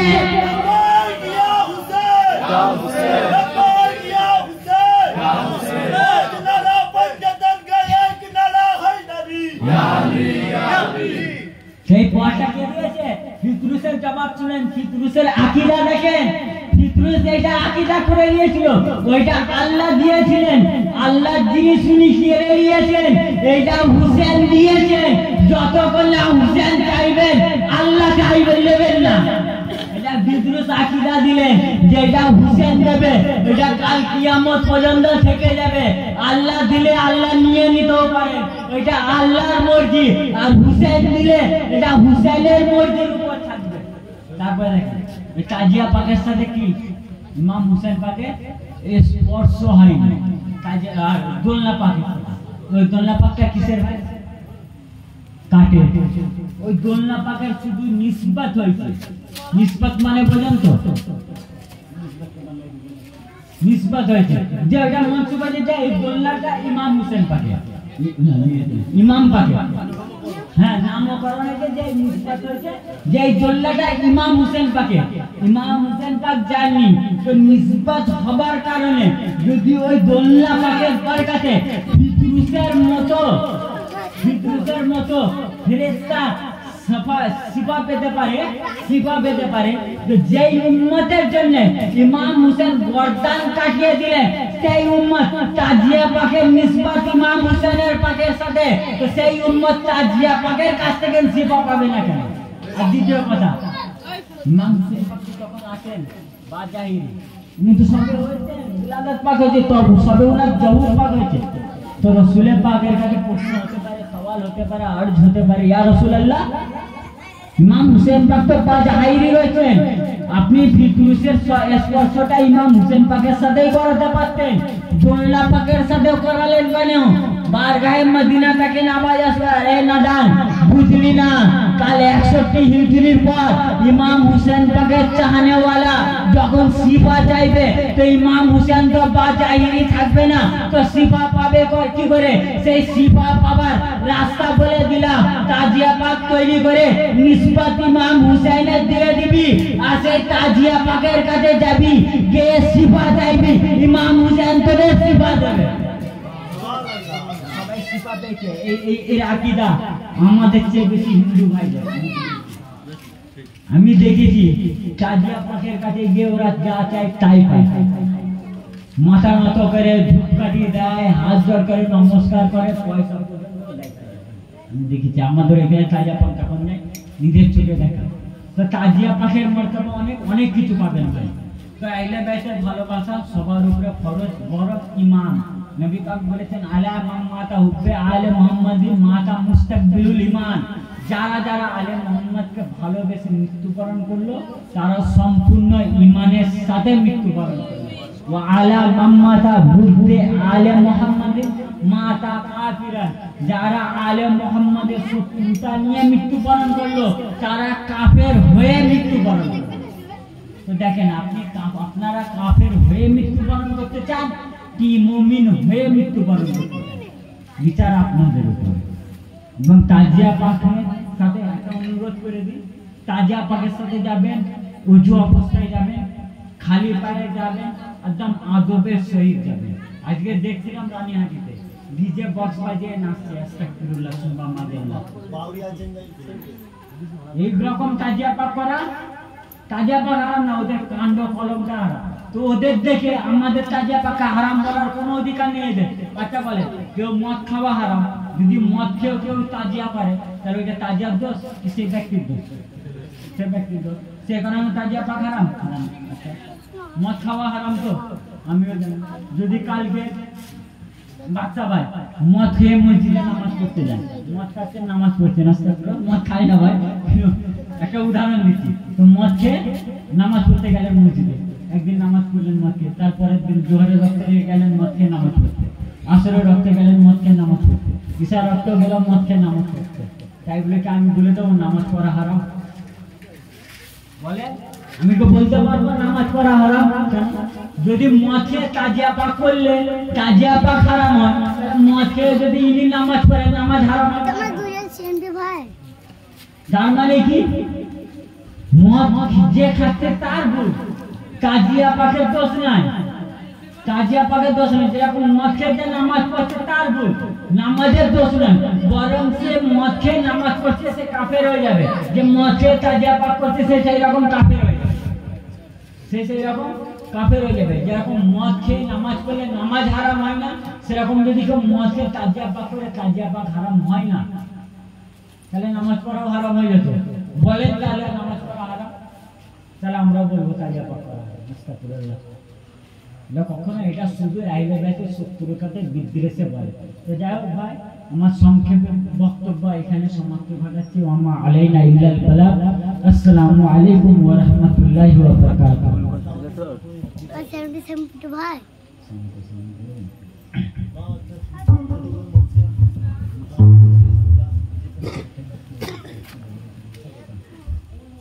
গলা কিন্তু আমার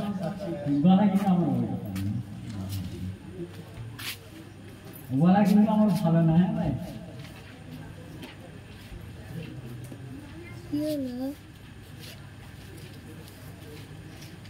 ইসকে হুসैन ইবনে আলী জলওয়া দেখা দে, ইসকে হুसैन ইবনে আলী জলওয়া দেখা দে, मुझे जाने शहादत का बाना दे, इसके हुसैन इब्ने अली जलवा देखा दे, रहनो मुझे जाने शहादत का बाना दे।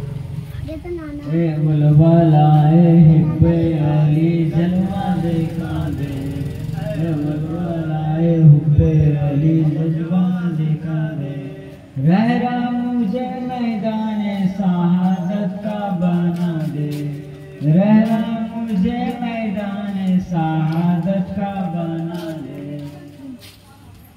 फर्जंद मुस्तफा का ए मोमिनो है मातम, फर्जंद मुस्तफा का ए मोमिनो है मातम, मजलूम करबला का ए मोमिनो है मातम, मजलूम करबला का ए मोमिनो है मातम, फर्जंद मुस्तफा का ए मोमिनो है मातम, मजलूम करबला का ए मोमिनो है मातम, फर्जंद मुस्तफा का ए मोमिनो है मातम, मजलूम करबला का ए मोमिनो है मातम।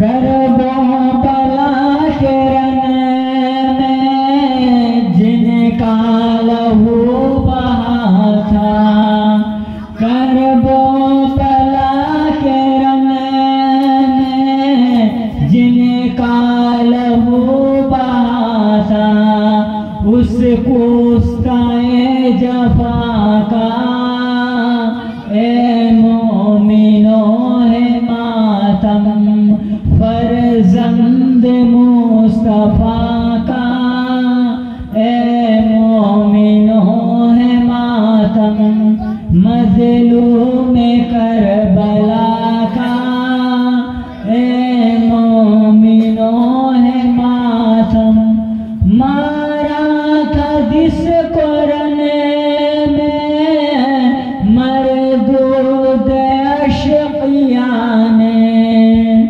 मारा था जिन कुरने में मरदूद अशकिया ने, आज उस शाहे हुदा का ए मोमिनो है मातम, फर्जंद मुस्तफा का ए मोमिनो है मातम, मजलूम करबला का ए मोमिनो है मातम, जिसने राहे खुदा में घर बार सब लौटाया, जिसने राहे खुदा में घर बार सब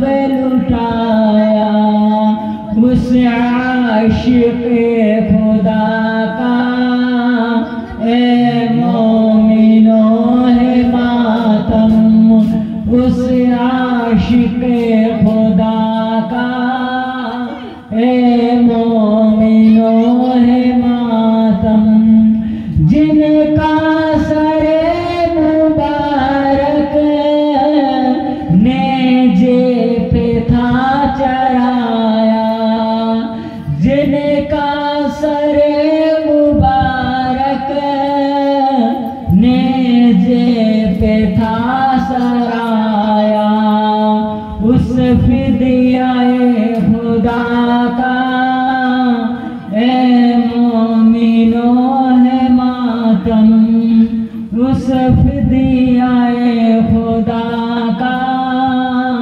ए मोमिनो है मातम, फर्जंद मुस्तफा का ए मोमिनो है मातम, मजलूम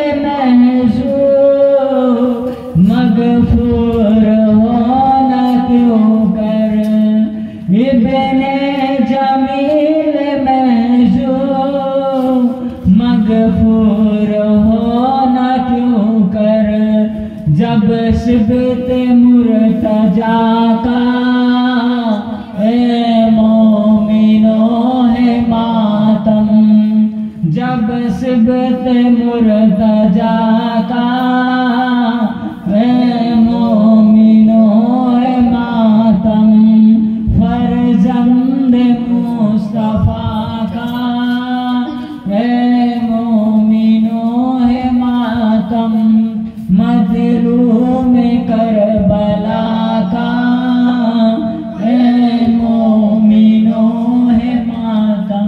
এই নামাটা পড়ার কারণ আছে, এই নামাটা আমার প্রিয় মুর্শিদ পাকে 10 দিন টানা একবার করে পড়ে, ডেইলি পড়ে। এই কারণে এই নামাটাই আমি পড়ি, আর এইটাই মুখস্থ করে দিই।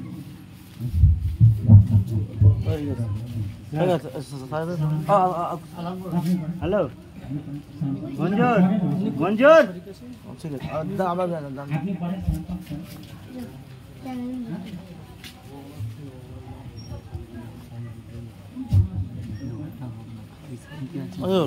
ইমাম সাহেবকে সালাম করতে দিত।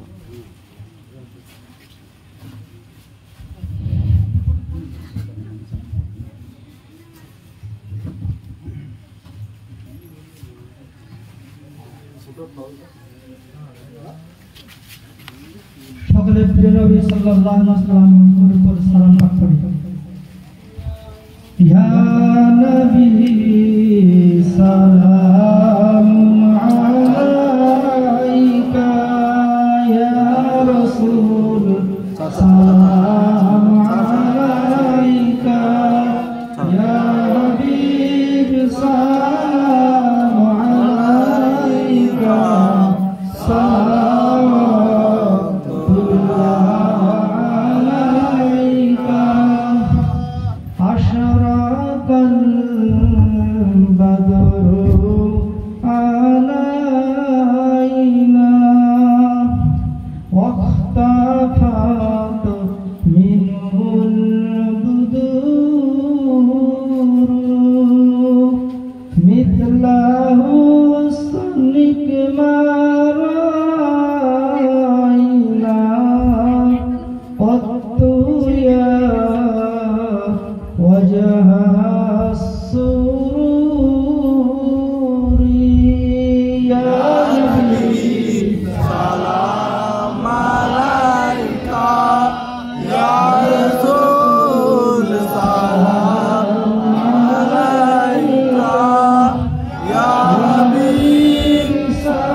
Ya Habib salam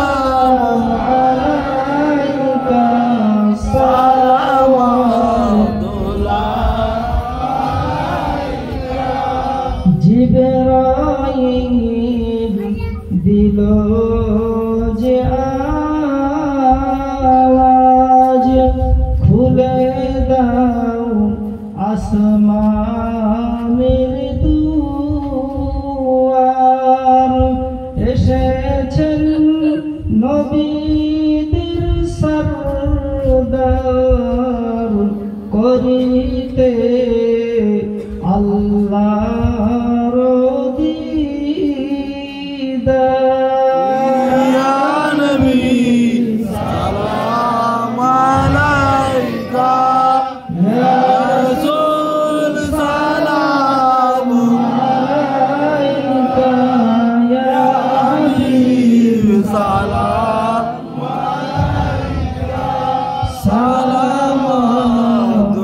সালামাতুল্লাহ আলাইকা ইয়া রাব্বি সাল্লি সালাম ربي سلم مرحبا يا رسول الله بلغ العلا وآله كشفت جاني جمالي حسنت جميع وصالي صلوا عليه وآله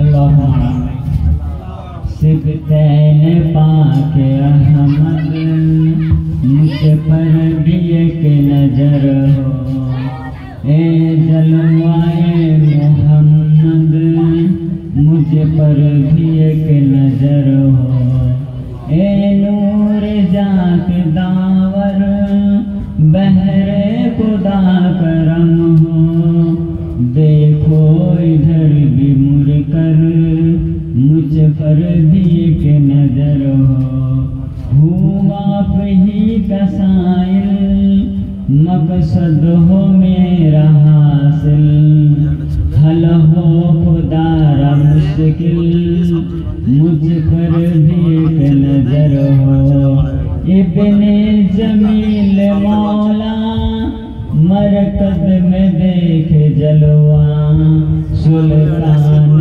औलिया का मुझ पर भी एक नजर हो जनाब सहित वो बलया हुसैन करम हो बराए खुदाया हुसैन ना भूलूंगा गम आपका या हुसैन है दिन रात सुबले बुकाया हुसैन मैं ता जिंदगी सह का गम में रहूं खुदा से ये दुआ या हुसैन मुसीबत टपकती थी रुखसार से हुए जब शहीद अख्तर या हुसैन लुटाया गया घर अपना पिए आसिया क्या सर भी नजर खुदाया या हुसैन या इलाही राम फरमा मुस्तफ़ा के वास्ते या रसूल अल्लाह करम कीजिए खुदा के वास्ते मुश्किल निकट से मुश्किल कुशा के वास्ते करबला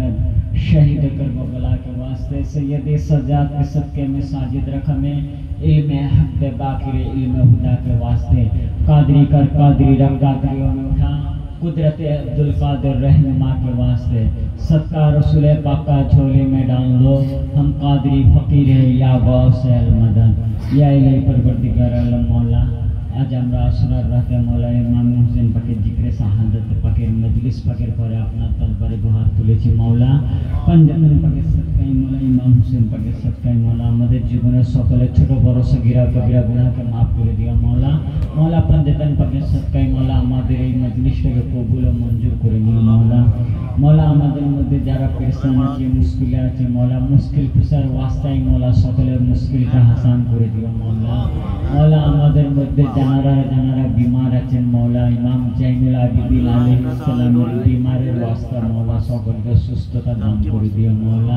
মৌলা আমাদের মধ্যে যারা ঋণ গ্রস্ত আছে মৌলা সৈয়দনা জাইনাব আলাইহিস সালামের সদকায়ে মৌলা তাদের ঋণ থেকে পরিশোধ করার মতো তৌফিক দান করে দিও মৌলা মৌলা পঞ্জাতন পাকের সদকায়ে মৌলা আমাদের জীবন থেকে আসমানে বালা আসমানে তুলে দাও জমিনে বালা জমিনে দাফন করে দাও জিনি ও ইনসানি বালা থেকে महफूज मामूर अता করে দিও মৌলা মৌলা মৌলা আব্বাস আলাইহিস সালামের নিশান পাকের হাওয়ার সদকায়ে মৌলা আসমানি বালা আসমানে তুলে লিও জমিনে বালা জমিনে দাফন করে দিও, জিনি ও ইনসানি বালা থেকে মাহফুজ ও মামুর আতা করে দিও মওলা।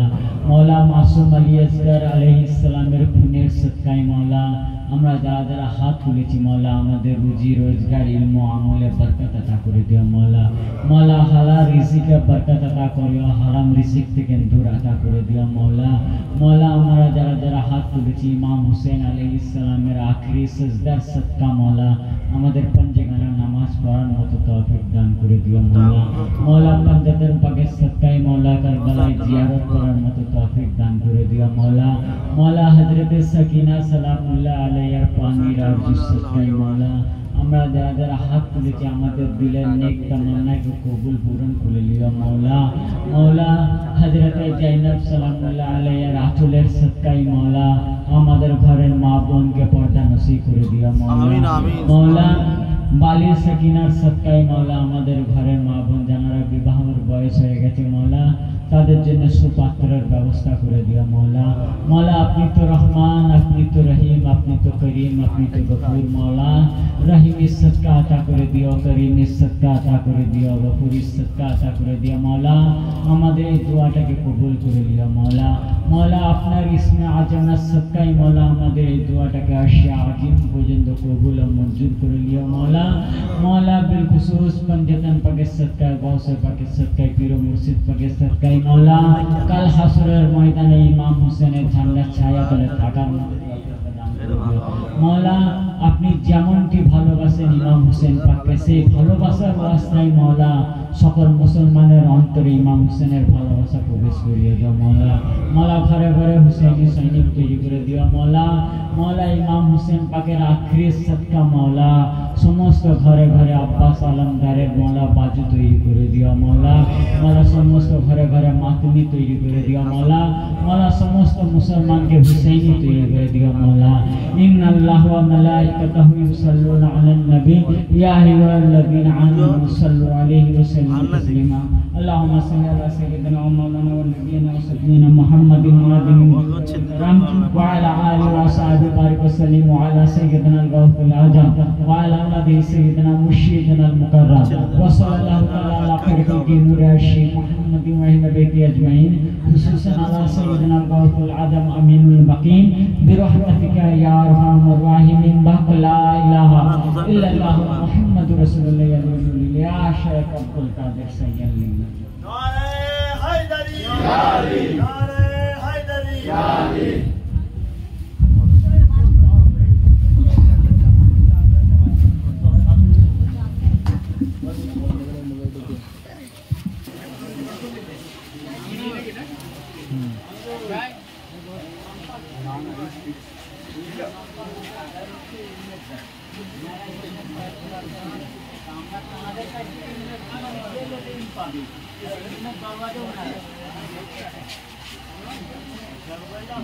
খাওয়ানো হবে, তোমরা লাইন দিয়ে বসে যাবে।